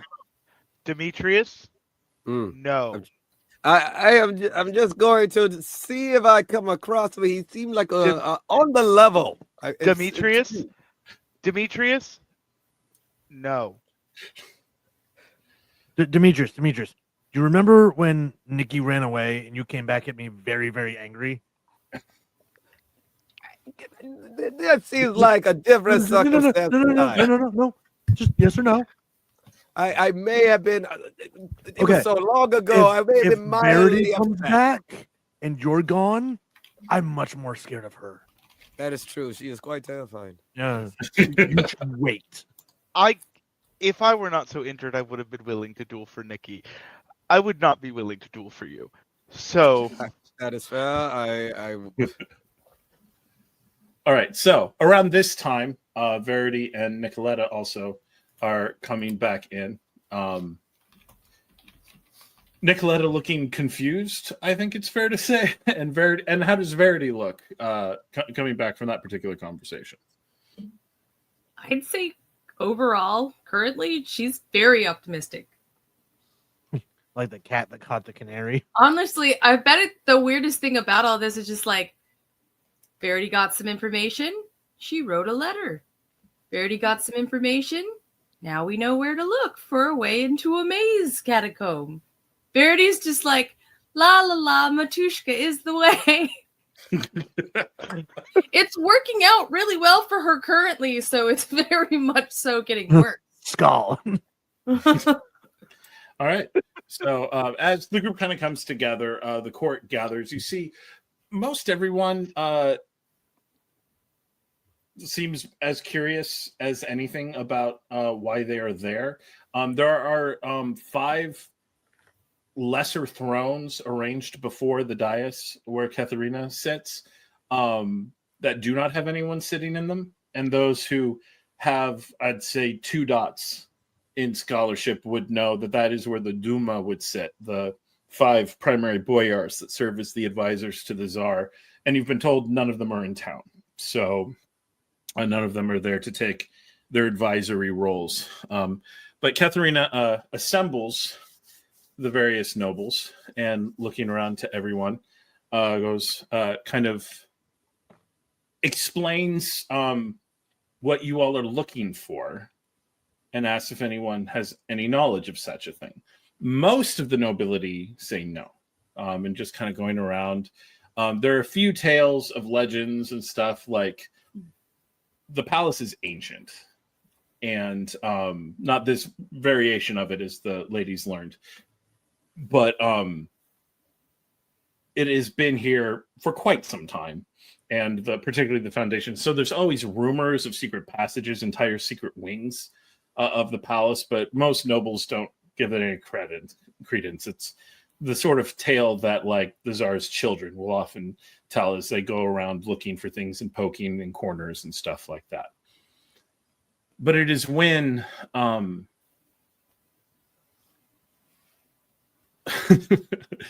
but when Mikhail stands up, he's like, as it happens, Zarin, I am aware of, shall we say, an entrance to a testing ground, according to legend, constructed by Matushka herself long ago, for the testing of those who wish to prove themselves worthy of her acclaim in the court. And with your permission, I would certainly be happy to show these adventurous types the entrance. And Katharina looks up and goes, Brother Rasilov, I am a bit hurt you did not tell me about such a thing. And he gives a low bow and says, apologies, Zarina, but you, though Zarina, are not a usurin of birth. And you had much to learn about the nature of our relationship with Matushka. I did not wish to put you in danger born of curiosity. But now, as you have asked, and I've had a chance to speak to two of their number, I can show them the way, if it is wished. And Katharina looks around and goes, very well. It has been a long day and they have been traveling. We will put them in the guest apartments tonight. And in the morning, we will show them hospitality and food. And then you will show them the way to this labyrinth. And later we will discuss what we do about having such a thing under our noses with no knowledge. And the priest gives a bow, and Katharina, seeming a little bit put out by that particular exchange, walks out. The court is sort of milling around. This was like, really, we were called together for this.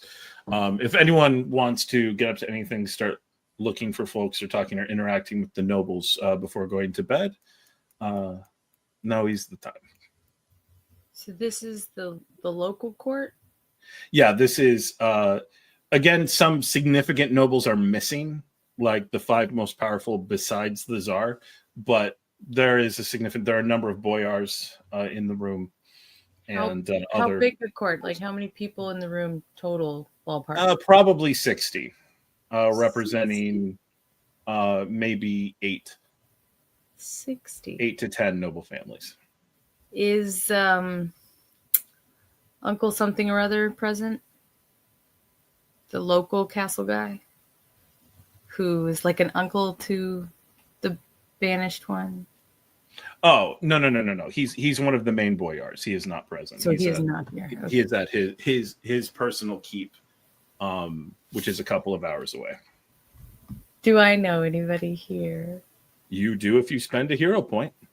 I'm going to spend a hero point. All right. Verity, as you are looking around, you recognize Natalia Borovich, the daughter of a minor boyar who spent some time in Montaigne when she and Verity were both teenagers. You remember her being a sweet girl, beautiful in her own right, and her usuring concepts of modesty and hospitality led several young noble Montaignian men to believe that she had promised things that she had not, a number of duels got fought over her completely without her being aware of it.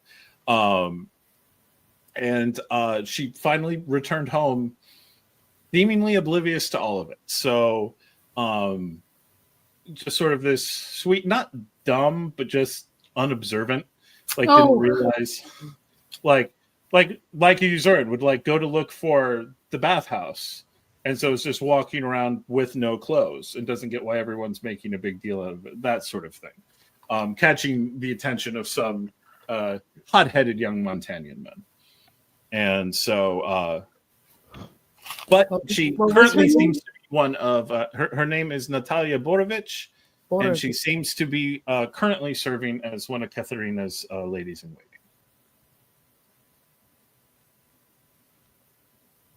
And I know her from before Academy. Yeah, you know her from before Academy. Okay. Basically, she was another teenage. Like you moved in the same circles as her because your dad was always sort of pushing you into those circles. But she's also not a noble. She's just lower gentry. She's not a. She is. She's not a titled daughter. She is noble, but by usuran standards, which to Montaigne might as well not be nobility. With the way they have generally handled it. How mean? Yep, that's Montaigne. So you are able to spot her doing a little sort of tidying up around the throne after Katharina walks out.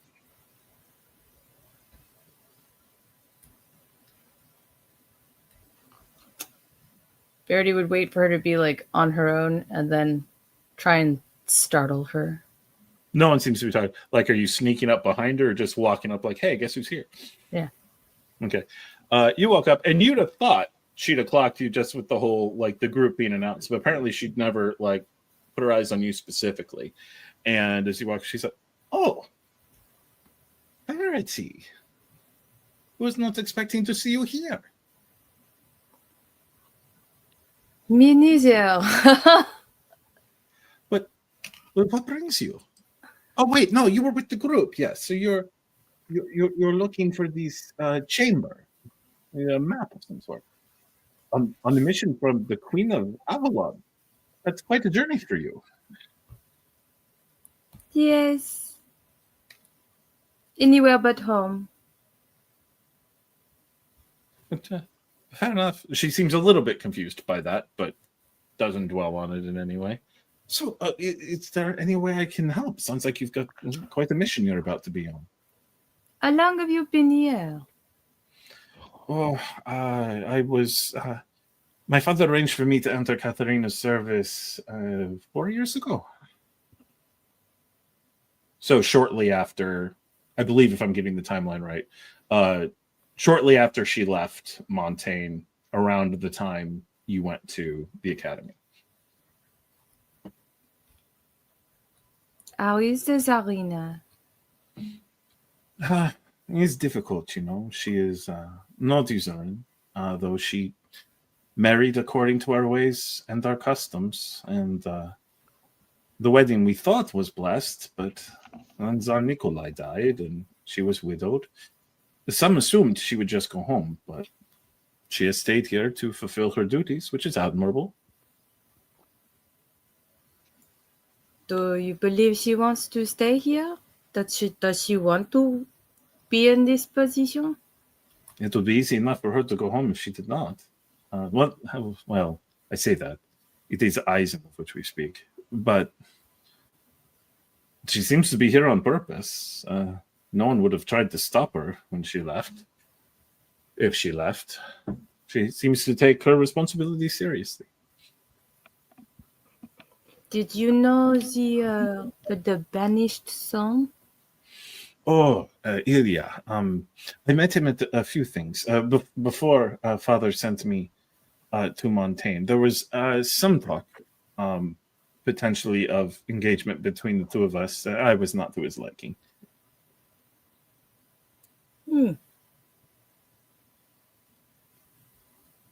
Did you want to marry him? The man, not really. He was very involved in other things. I did not get the impression it would have been a very warm marriage. The title, maybe, but there are other things. But do you want to go into a scary maze catacomb beneath the city of Usora? Would not be my choice, no. Particularly not if it was set up as a test of any sort. I'm quite happy with my current place in Matushka's estimations. You are lucky. Is there anyone else you want to know about? She Who gives is this there sort to of- know about? Well, let's see. The tall, scary one, the priest who was talking, Mikhail. Rumor has it, and she blushes. Well, maybe not rumor per se. He is a very well set up man. Quite a lot of rumors about those who have seen him at the bathhouse. Good for him. Anyway, apparently quite a few of the noble women in the palace have made introductions to him. Is the word going around?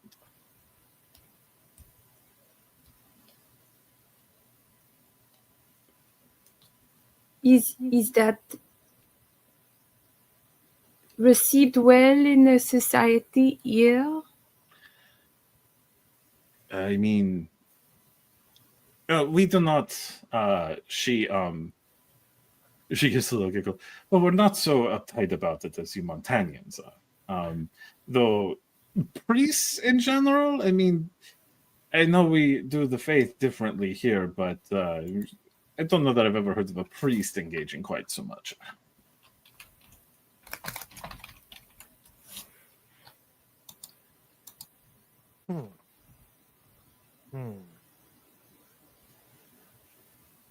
Well,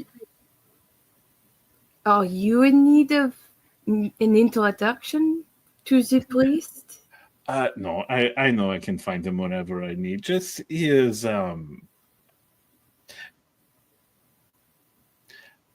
I may have seen him at the bathhouse. The reputation is deserved. Well, then it would be well suited that Matushka has blessed him so. You, speaking of Matushka in such a way, you're becoming a follower.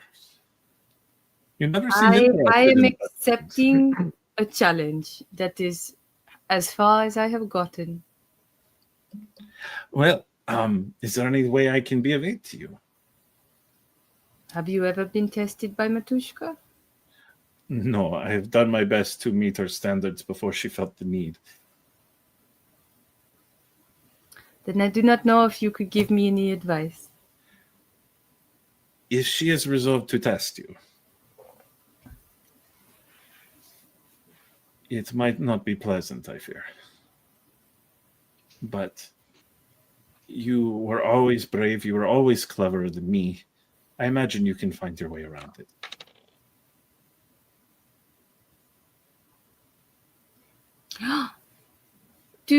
What was Marco's last name? Petrov. Petrov. Do you know Marco Petrov or anything about him, perhaps? I remember a Petrov family that was involved in shipping here a while back from up north. I can ask around if you wish. Can you be as discreet as possible? I don't want you to get in trouble. Oh, of course. I will speak only to the other ladies. See what they know. Thank you. All right.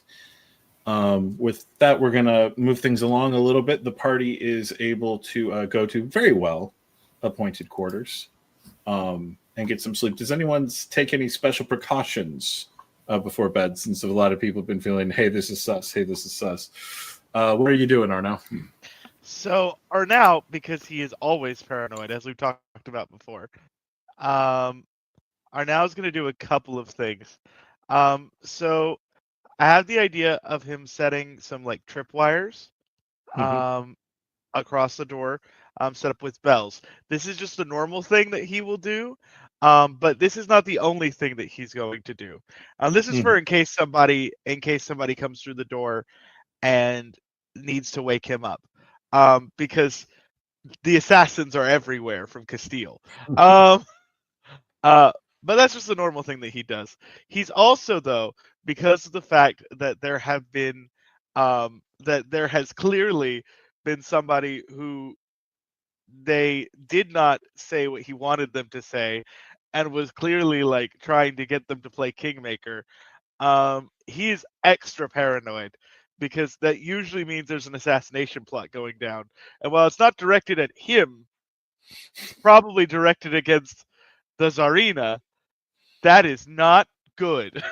So, Arnau, he doesn't own any guns or anything like that. He's gonna set up like an axe trap. He's gonna sleep with his sword and an axe right next to his bed. But then he's also gonna set up, attached to one of like a tripwire, that is tied to the doorknob, and a chair. He's going to set up an axe to swing down at the door should somebody do this. And this is something that he's practiced before because he used to live in Castile and was a heathen in Castile. You have the craftsman thing, right? Yeah. So, okay. Spend a hero point and you have this whole Home Alone, but with actual blades style trap mechanism set up around your door. Yeah. All right. That night, nothing happens. You wake up in the morning, and as you are awoken, and everyone gets up, a lovely breakfast is served, and you all receive a message from Brother Mikhail, requesting you all to come to the chapel.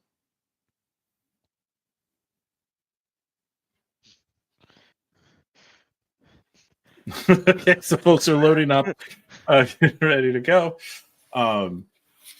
You come forward, and the chapel is even more noticeably empty than it before. There were a few acolytes and novices and stuff moving around. Now it is just him. When you all walk into the room. Good morning. I trust you all slept well. Uh-huh. Very well. I never sleep well. That's not Yep. true. Guilty conscience. Capitalist. Constantly on the run from assassins. Quite so. Interesting. And he turns and leads you all back out of the main area where most people stand and into a smaller, actual chapel-sized room. Behind one of the large things, there is a small pipe organ that has been placed in there, and a number of very well-appointed and quite old-looking pieces of art murals on the walls all around you. This is it. The entrance to the labyrinth. Matushka has set the way.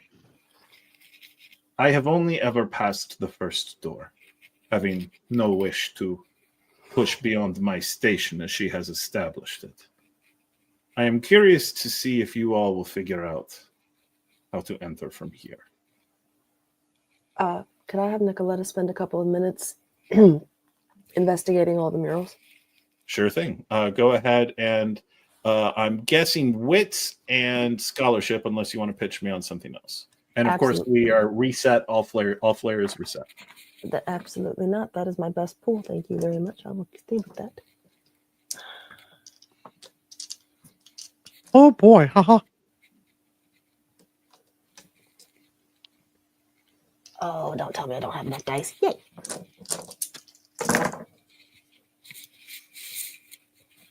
Ten. Ooh. 5.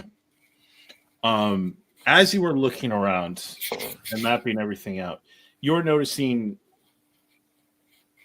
compared to other such icons that you have studied in the past, the poses of these are not standard. Typically, figures in these sort of murals take very specific poses that have specific theological meaning, and these are noticeably different, and always in relation to, because just like in the kind of grand art and stained glass in the main sanctuary area, in the chapel, Matushka is always in every piece of art. And as you are putting everything together, you are noticing, you realize notation, musical notation, based on where chalices are being held by the different figures in the palace. And with 5 raises, if you would like to make an edit, you may go ahead. I can't think of one offhand. Can I hold on to it? It's got to be now and here.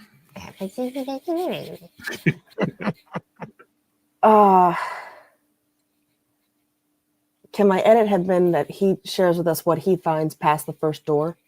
Or what he found past the first door? Having the notation in your head, he looks at you and is like, if you open the path forward, I did not go far beyond it. Again, not wishing to see the challenges. However, it is very old and not of classical Usuran make. Matushka, perhaps, overstating her role in its creation, or revealing something older about herself. Very curious. Interesting. She is, you will learn, he says with a glance to Verity, not above exaggeration in the lessons that she uses when she's teaching lessons. Exaggeration, that's a word for it. So you have an idea of notation, musical notation from the images. She'll be trying to hum that to herself as we're walking in. Does she have any dots in perform? 1. Okay. So you are able to kind of express musically humming what notes are being represented by the thing. Yep. Scene. How does Nikoletta share what she has learned? Should just relay the information. I'll apologize that my brain is a little bit fried at the moment to be able to perfectly recount everything word for word, but she tells everybody. And she'll, humming the tune out loud, say, it's the strangest things. There seems to be sort of music to it, and then she'll hum whatever it is.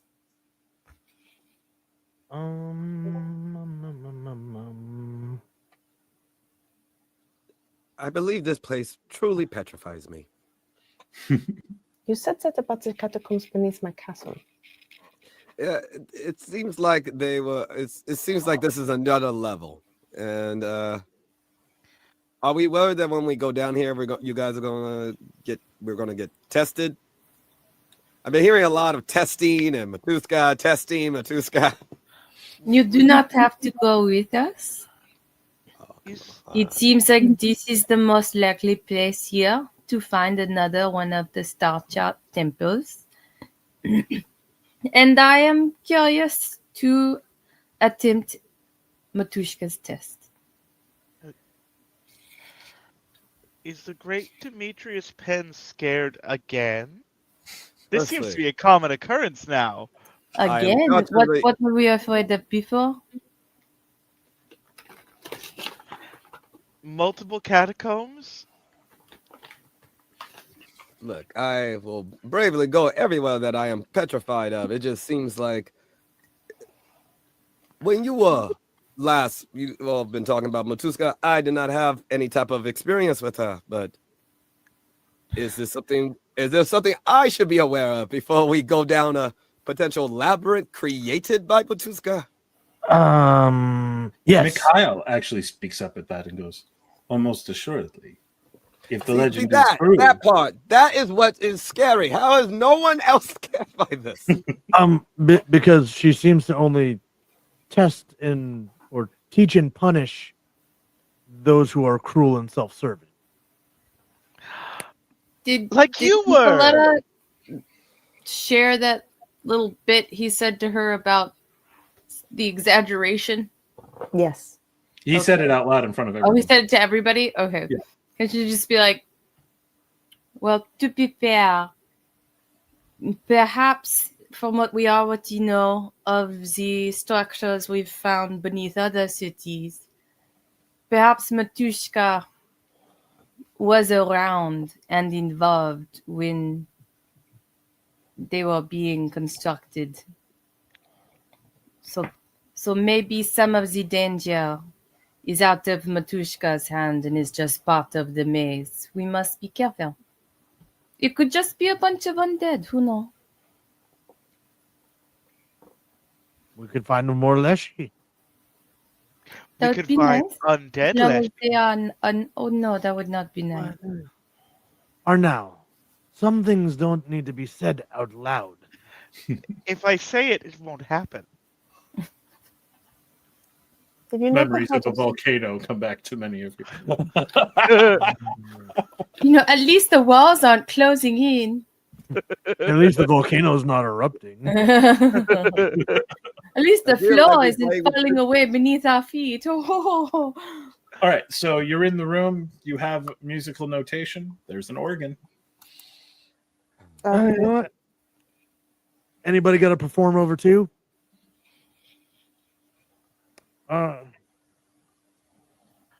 Does Arnau have perform? No, Or did- that is all right. not. All right. He is tone deaf. Were you all pointing right. or raising your hand, Mouse? Okay. Don't All worry. right. Muscle Dad, I think, might have this. All right. It has been put forward to you. How do you go about this performance? Are you just trying to hit the notes? Are you... He's actually treating it like the same almost art form that he treats making a weapon. There's a bit of finesse. You can't slam the keys into doing what you want. You have to glide over them. You have to treat this like a woman. All right. First off, I mean that in the best way. now that Nikoletta has pointed out where the notation is, go ahead and give me your wits and notice to see how well you can read this notation. You'll have the base tune, but to see if you can decipher any of the intricacies of performance that you're going to be going Okay, through. that is a 2. On a 2, all right, you think you're seeing the lyricism to the notes. So go ahead and give me your... You're doing this very... you've described it like a performance. So panache and perform. All right. You're not just trying to hit the notes, you're trying to make it sound good. I will say this is 2 successes to achieve, and I am spending my first villain. Ooh. We're going for 15s. Okay. All right. Is You it too son late of to a give bitch. Is it too late to give a hero point? I was not expecting him to roll that fast. So before he says anything, if someone's going to spend a hero point, do it now. Go for it. All right. All right. Take take another that. 3 dice.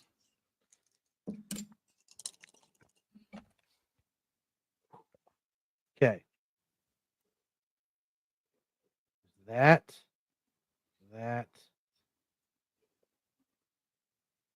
Having to do fucking math. This is the part where he says, "I've never seen so many ones in my life."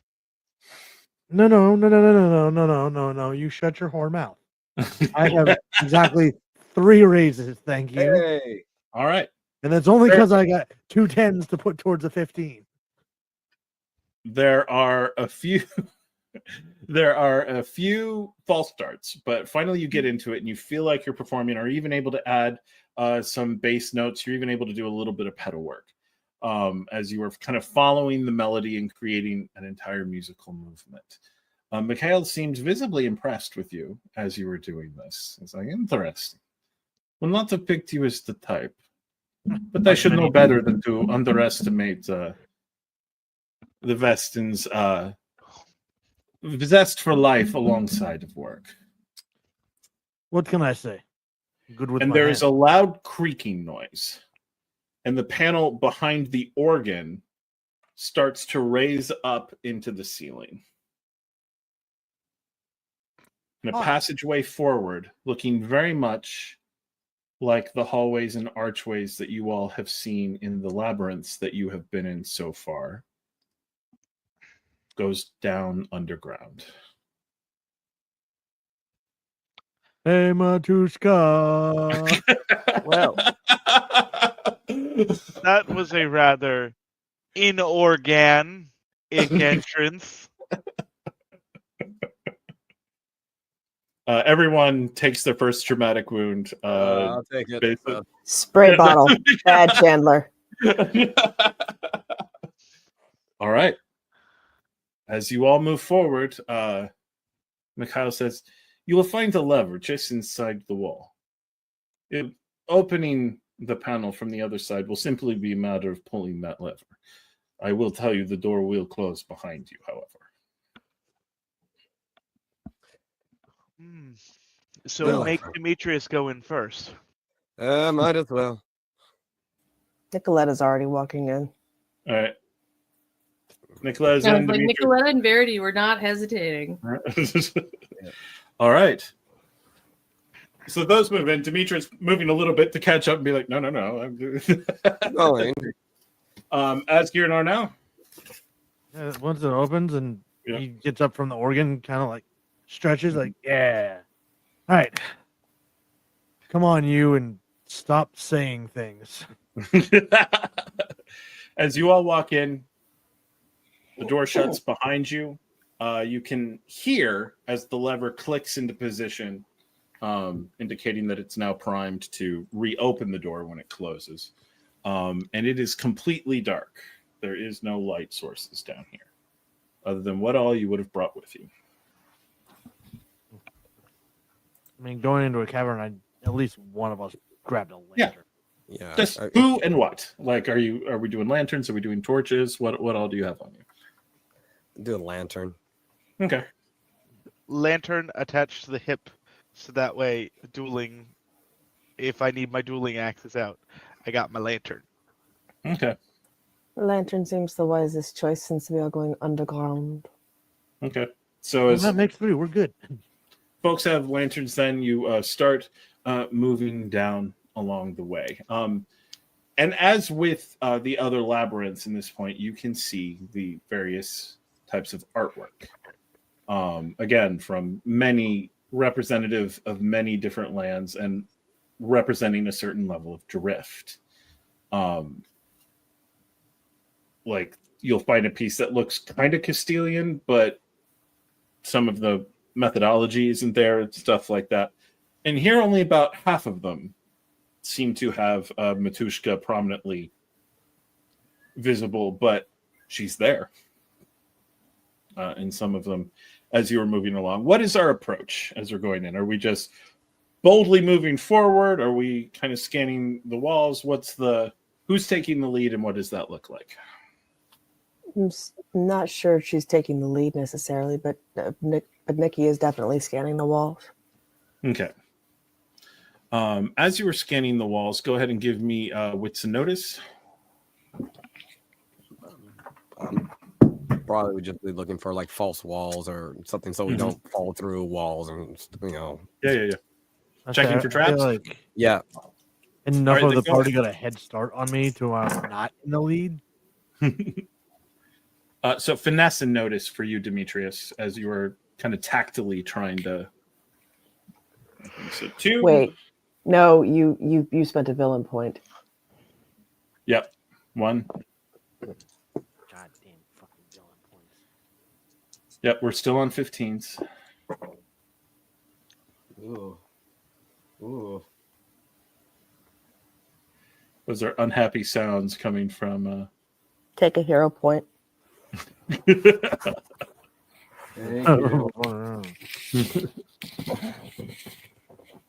What's needed? Oh, that was great.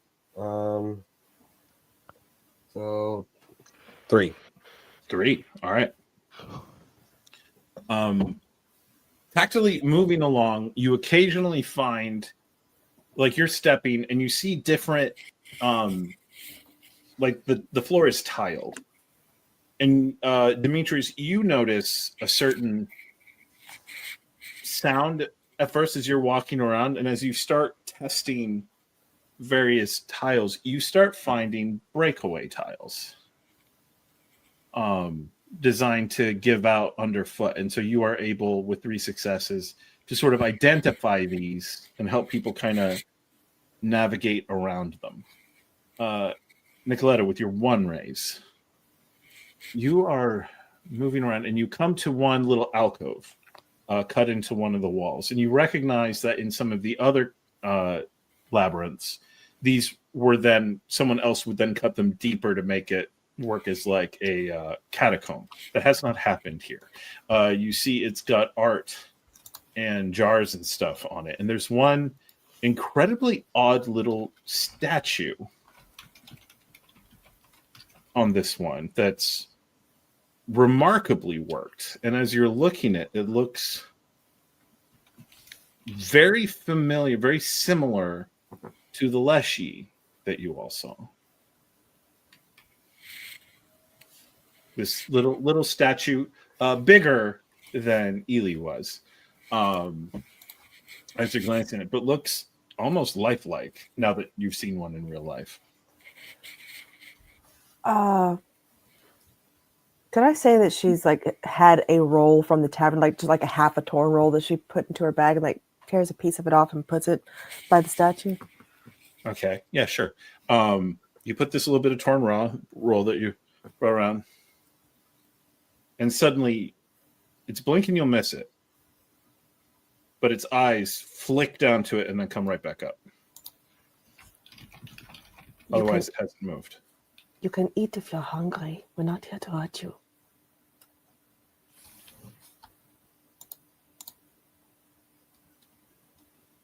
I kind of flicking around, looking at everything. And then one claw goes down, picks up the crumb between 2 fingers, and then goes back as if trying to pretend it hadn't moved and maybe you all didn't notice. She'll hold the rest of the roll up. Do you know the way through here?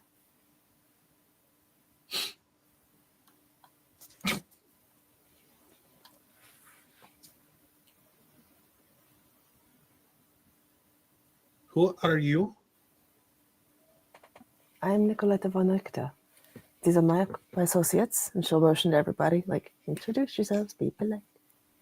We are friends. We are lost. I am Associate. Asgeir, Friends? friend of Ili Er. I do not know any Ilya. He was good, Lishi. Was Leshy? Yes. Ilya not sound like name of Leshy. Okay. You are associates? You are friends? Friends. Yeah. Some of us, yes. All of us. Don't speak for me, Arnau. You...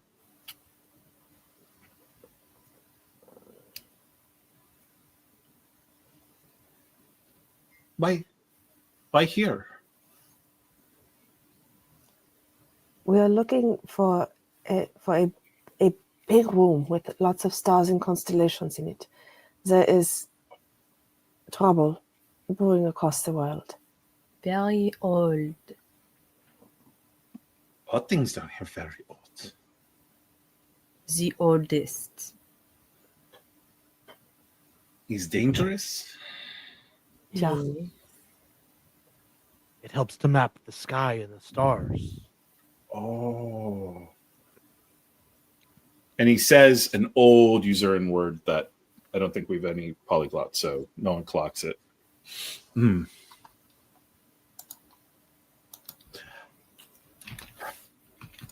I am Domovoy.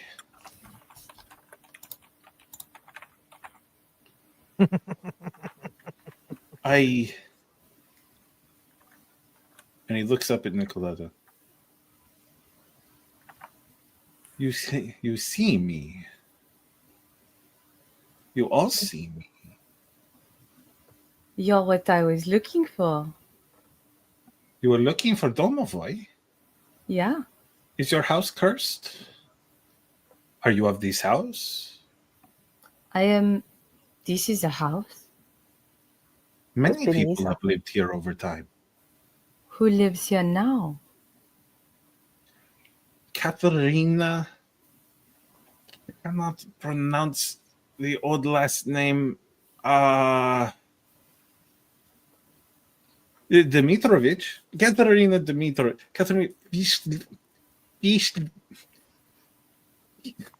The Eisner names are strange. Kelsey doesn't remember it, but Nikoletta would repeat it for him. This one, Fischler. Yes. Strange name. Sweet girl cannot see me. She was not a child here, but neither were you, and you can see me. You are of Eisen, yes? I am, yes, but I've also met one of your kinds before. We have all, well, most of us, she kind of glances at Demetrius, met Matushka. Oui, Matushka has tested some of us, and I wish to be tested more. Why? Have you been bad? I don't know. Matushka teaches those who need to learn lesson. Yeah. Perhaps she wants to keep me from being bad. But to your first question, my house may be cursed. I would not know. But it's not this. I'm very confused. What? It is not this house. I would hope this house is not cursed. That's part of why we're here. We don't want this house to be cursed. He's very sad now. Katerina and Ilya, they don't get along. They fight all the time. Not together. They're never in the same room. But if they were, there would be yelling. I don't like yelling.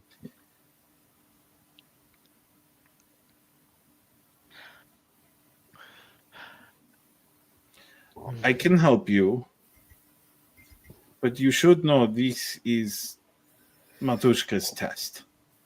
She would not be happy with me or you if I made it easier for you.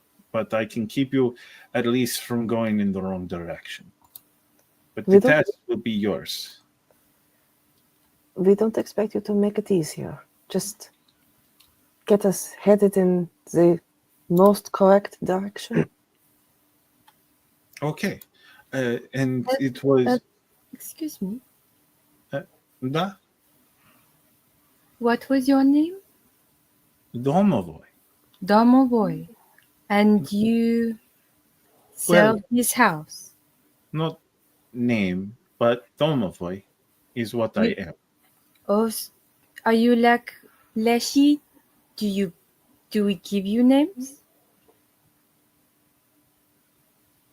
Most Domovoy don't have names. We're not tricksters. We're watchers mostly. Most people never see us. It's weird that you can. Do you need help with anything? Before you help us? The help I need cannot be found down here. But I will come with you. There will be help needed above. The house is sad and broken in ways I do not understand.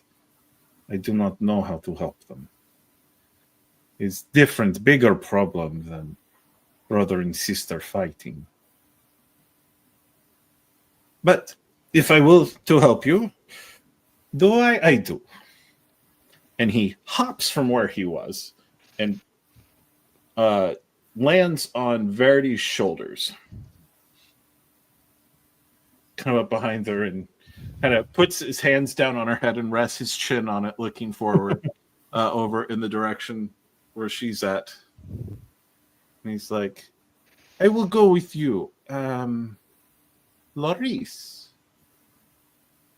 You are Laurys. To Sam, I suppose you can call me that. To some. To those who know. You've not told them. My name? Not what it means. They think you're Verity. And you are, but he's not the real you. Not the you it could be. You not tell them? This is not the time. When is it the time? Later. You travel long with them, so yes? We are often being attacked and threatened and poisoned, and there's undead and storms and more undead. It's not a good time. But if it's always too busy and there's never a good time, what if something happens and they never know? My name? It's a good place to start.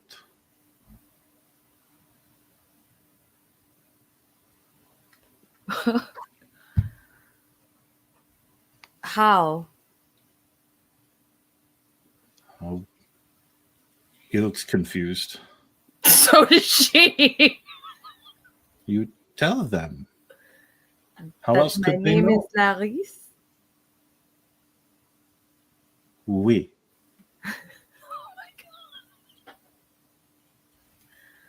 The dumb boy just used French. Good for him. Both Asgeir and Ryan are just having a ball with the Leshy. Like, these are my new favorite things ever.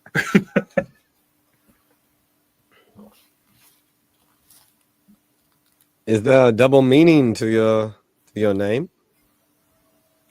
No. Yes, there is. By who calls you by it? My brother. People I would rather not call me it, like a friend, not friend from the past named Sophia. He giggles. I remember that. More a sister than some sisters. You fight with her, you wouldn't bother with them. I So don't they fight call you with one of Verity. my sister. They call you Verity and she calls you Laurys. He's real.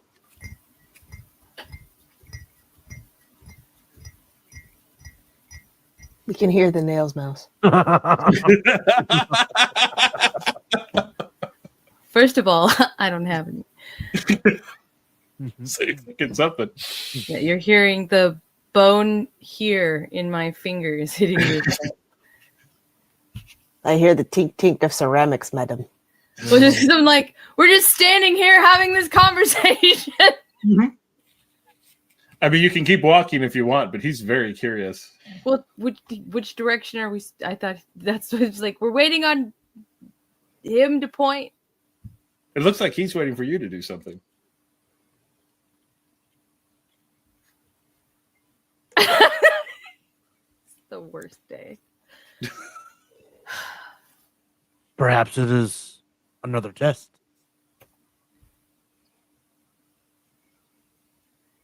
One moment, real quick. Chandler? We'll edit that out. I'm so sorry. Yeah, all good.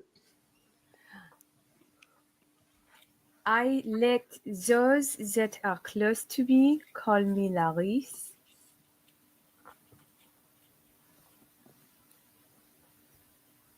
Would you like them to? No.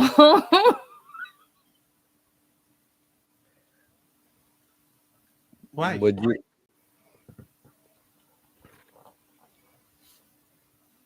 It is a privilege.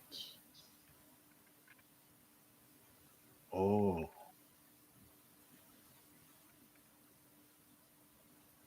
Okay, that way.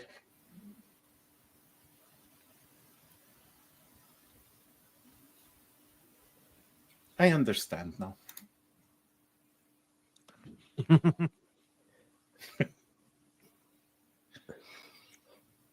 And he points down the hall. We're going this way. As the group makes their way down, he is pointing you this way, not that way, this way, not that way. And you come Dot. into and you come into a chamber. This chamber is not like any that you found in it's not like any others that you saw in any of the other labyrinths. It's a number of ceramic tiles all set up in various geometric shapes. And as you walk into there, Domovoy leaps off of Verity's shoulders and takes a perch on what appears to be a candelabra over the room. And it looks like he's there to kind of keep an eye on you all. And with the exception of, I'm going to say Verity herself, it is, you all are finding it easy to forget that Domovoy is even there. Like, as you start focusing on other things, it's like he starts drifting out of your head. Verity, on the other hand, you're keenly aware of him. And aware of his eyes very intently on you.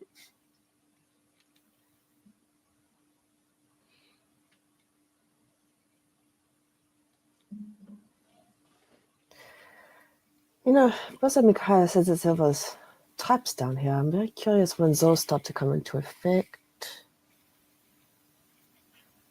Well, not to look a gift horse in the mouth, but Yes, this has been oddly uneventful, other than the incredible mystery over there, as he gestures to Verity.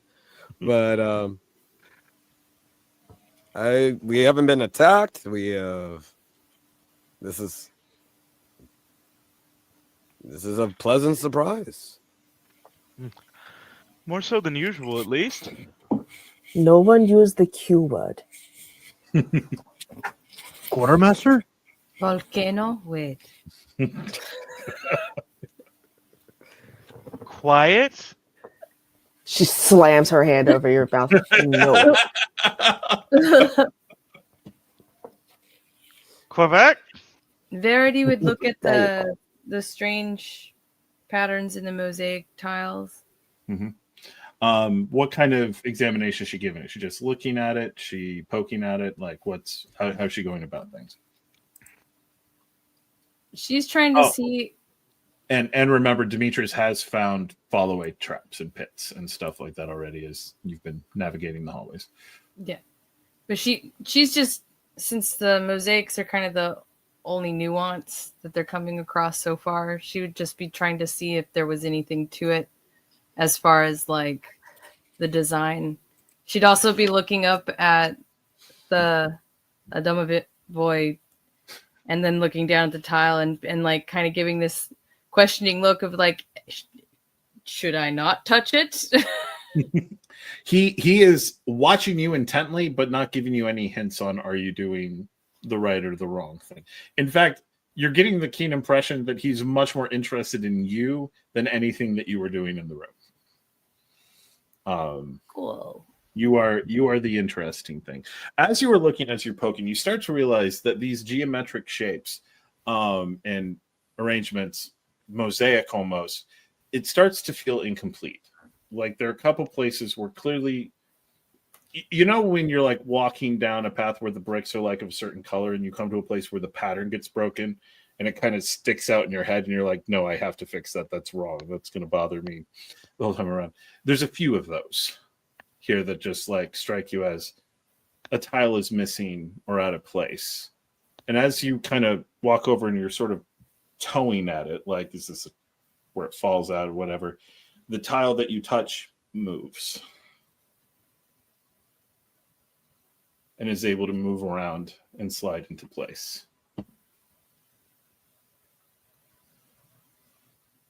She'd see like from where to where the tile spans, like if there's, you know, almost like an in and out. It's like, is there something she's supposed to put somewhere and move across? She'd be trying to see if this is like a puzzle that goes somewhere. All right. You are looking for patterns of the puzzle, so go ahead and wits and notice. Unless you think you can talk me into something else. No, that's fine. Worked hard for that notice.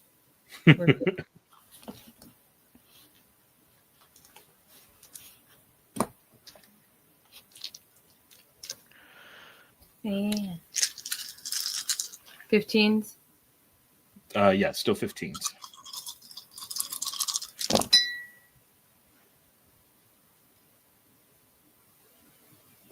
Oh, okay.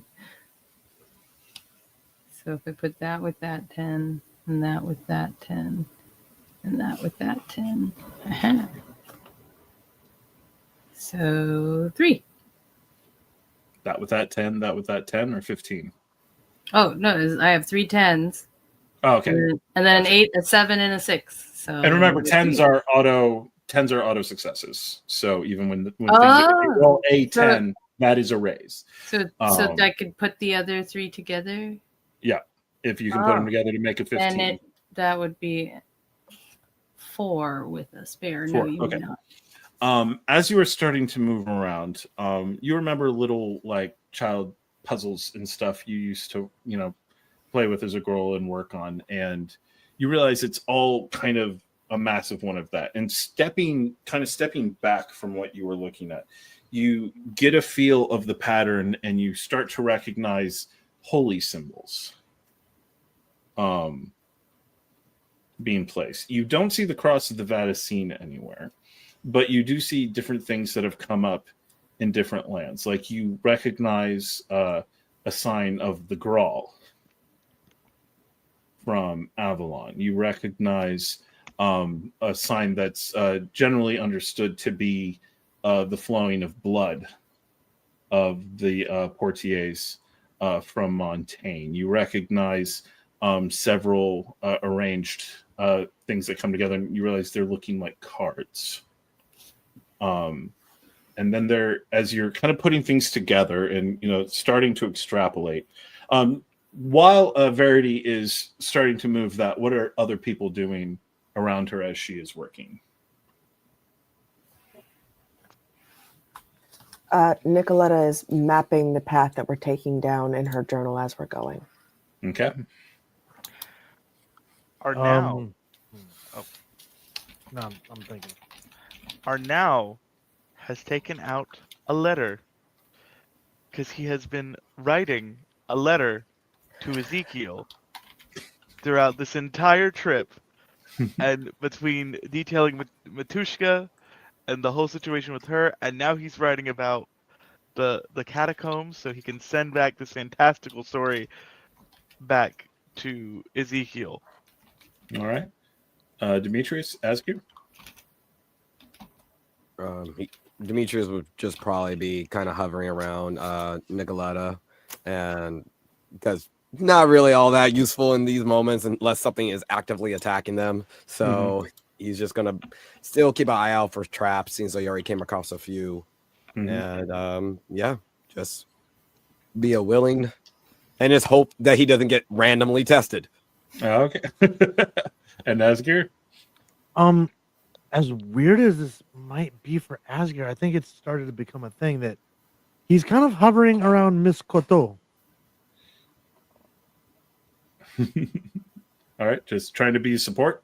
Yeah, just like she seems to be doing a thing on the floor. He like that's a puzzle and it makes no sense to me. So I'm gonna make sure you don't get stabbed in the back.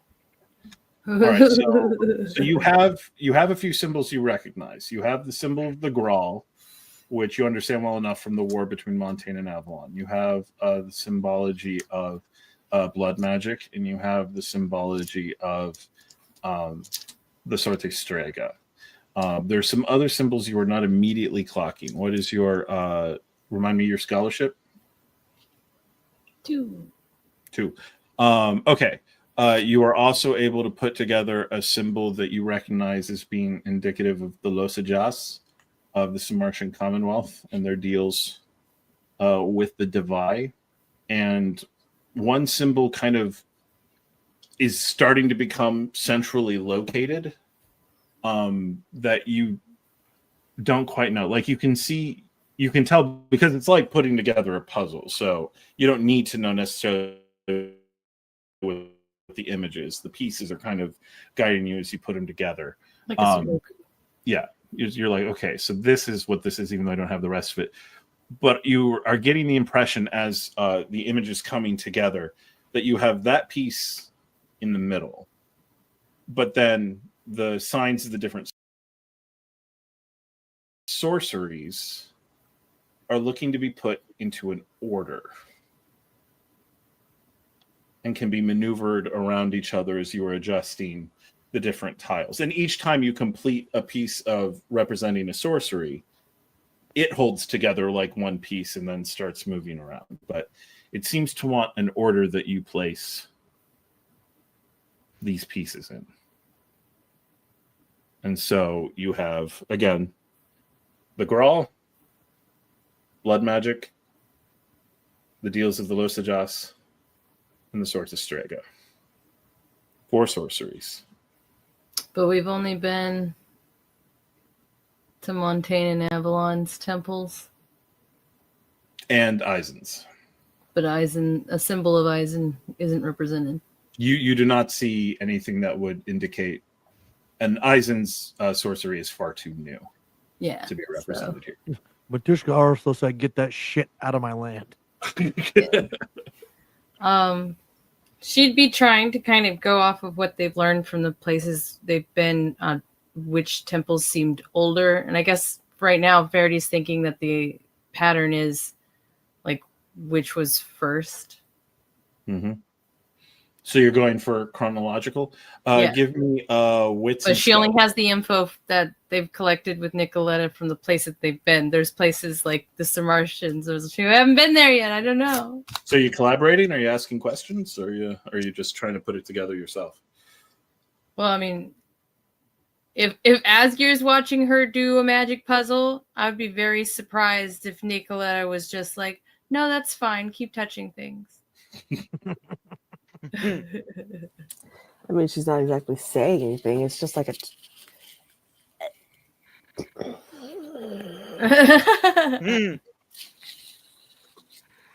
When stuff like any as she starts, when something happens, she'd be like, "Nikoletta," and she'd point at it like it did a thing, and then she would like do something else, and when it changed and like morphed again, she'd be like, "Lucas doing it again." Oh, dear. The more it gets pointed out, she'll walk over to try to piece together the. She'd be like, right. "Look, magic puzzle." Wits and scholarship from both folks who are trying to figure this out.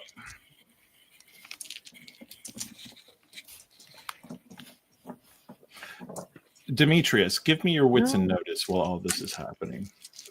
Sure. Maybe I get a wild hair. Who knows?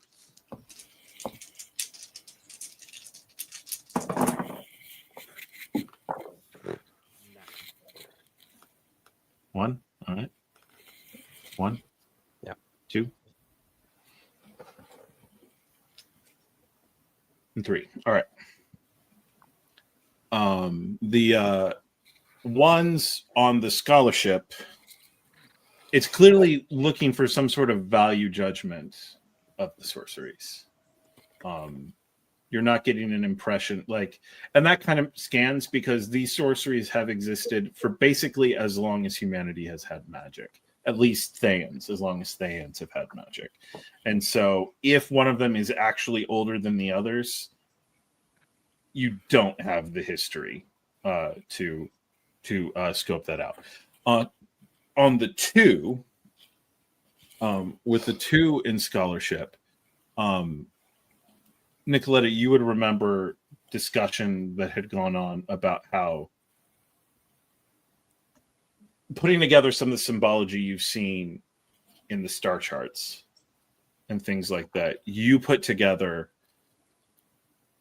the idea that that magic was actually encouraged to happen in humans by the Cyrna and other forces from before, specifically to fight the Fae. The sorceries were being developed by the Cyrna so that humans could effectively join the fight against the Fae and help protect Thea from the invasion. And on a 3, Verity, yeah, this is not about which were the most valued. This is going like as you're putting this together, you look at the symbol in the middle and you're starting to recognize that it's sort of indicative of a hand. And so 4 fingers for the 4 sorceries, and there's a definite ordering of them. So you start thinking of that middle symbol as kind of like a fist that's about to be brought together. And so the most important would be whatever's on the pointer all the way down to the pinky. And so the value is how useful were they in a time of war.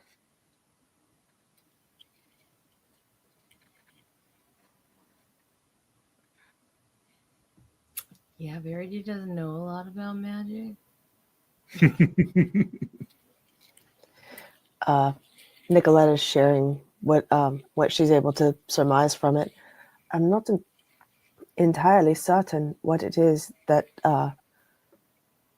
this chamber is supposed to represent. It's very interesting. It's from a time of the war with the Fae, most certainly. What do you think, Asgeir? They are definitely valued in a certain order, but I don't know enough about sorceries outside of Vesson to know anything about them. I will say real quick, Demetrius, while all of them are kind of going over this and talking in terms that are kind of outside of you, you glance over and you notice a panel has moved almost silently. And just inside of it, you recognize a gem from your hoard.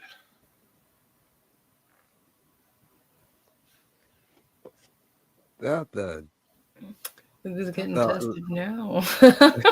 it's like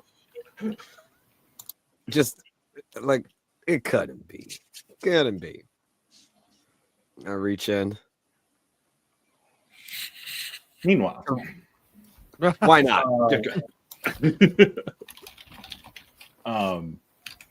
as you all are kind of crouched over this, you have an order, 1 to 4 in importance. Where do you want to put them?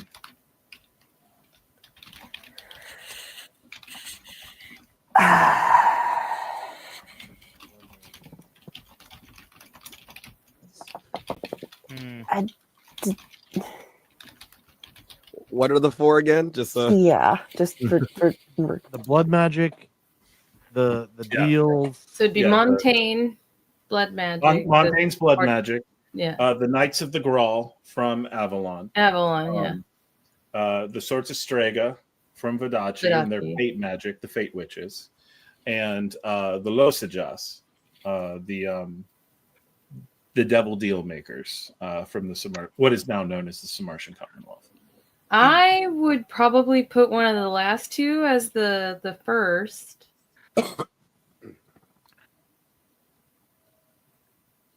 Like, if we're talking about what would probably be the most useful in war, the fate magic and the Losajas are OP as hell. Yeah, I was about to say probably the Fate Witch for the first, and then the Losajas for the second, or vice versa. blood One of magic. I them. mean, the Knights are heavy hitters; they could easily be the second. But I would actually put the Montaigne, the blood magic, as last. It is useful and has a wide, but it's not in terms of war. It alone would not have been enough to even. So the Strega, the Lotus, the Blood Magic, or the Knight, and then To the Blood. survive, yes, not to win. When a blood mage goes bad, though, and You're decide not. to just start opening fissures, things can go really bad. You're not wrong, but that's still an individual versus army. Yeah, we're talking about like being able to fuck shit up in a battle, not in a war. Yeah. Big picture. One bad one alone really couldn't. I'm- But that's why I would put it last. Is like you got a lot of them with the others going on. Then yeah, you could win a war maybe. Okay, so our order as set up is Vedachi. Vedachi, I gotta open the chat. Martian, Avalon, Montaigne, Montaigne. the Knights of the Grawl, and Montaigne Blood Magic. As much as it pains her, Montaigne is. You get everything set up and into place. And then, Verity, as you were sliding that last piece into place, suddenly it clicks. And all the other pieces click. Like they weren't quite perfectly aligned, and now they are. And you pull your hand back as if like it might get pinched as the pieces come together. And looking, you watch as the four fingers, there is a thumb, but the four fingers close Phalange. to create a fist. The thumb closes, and then the whole thing turns over, opens up a palm, and then you watch as blood starts bubbling up through various cracks. It is filling and starting to rise and rise and rise. And right as you were realizing that the way back has been sealed off, as the chamber is beginning to seal itself with blood, Nikoletta, you glance around and realize that Demetrius is nowhere to be seen. And with that, we are going to bring this episode to a close. Thank you so much to Basics of the Game for hosting us. Thank you to Dragon of Darkridge for producing us. Thank you so much to all of my players. And as always, remember to keep playing more games.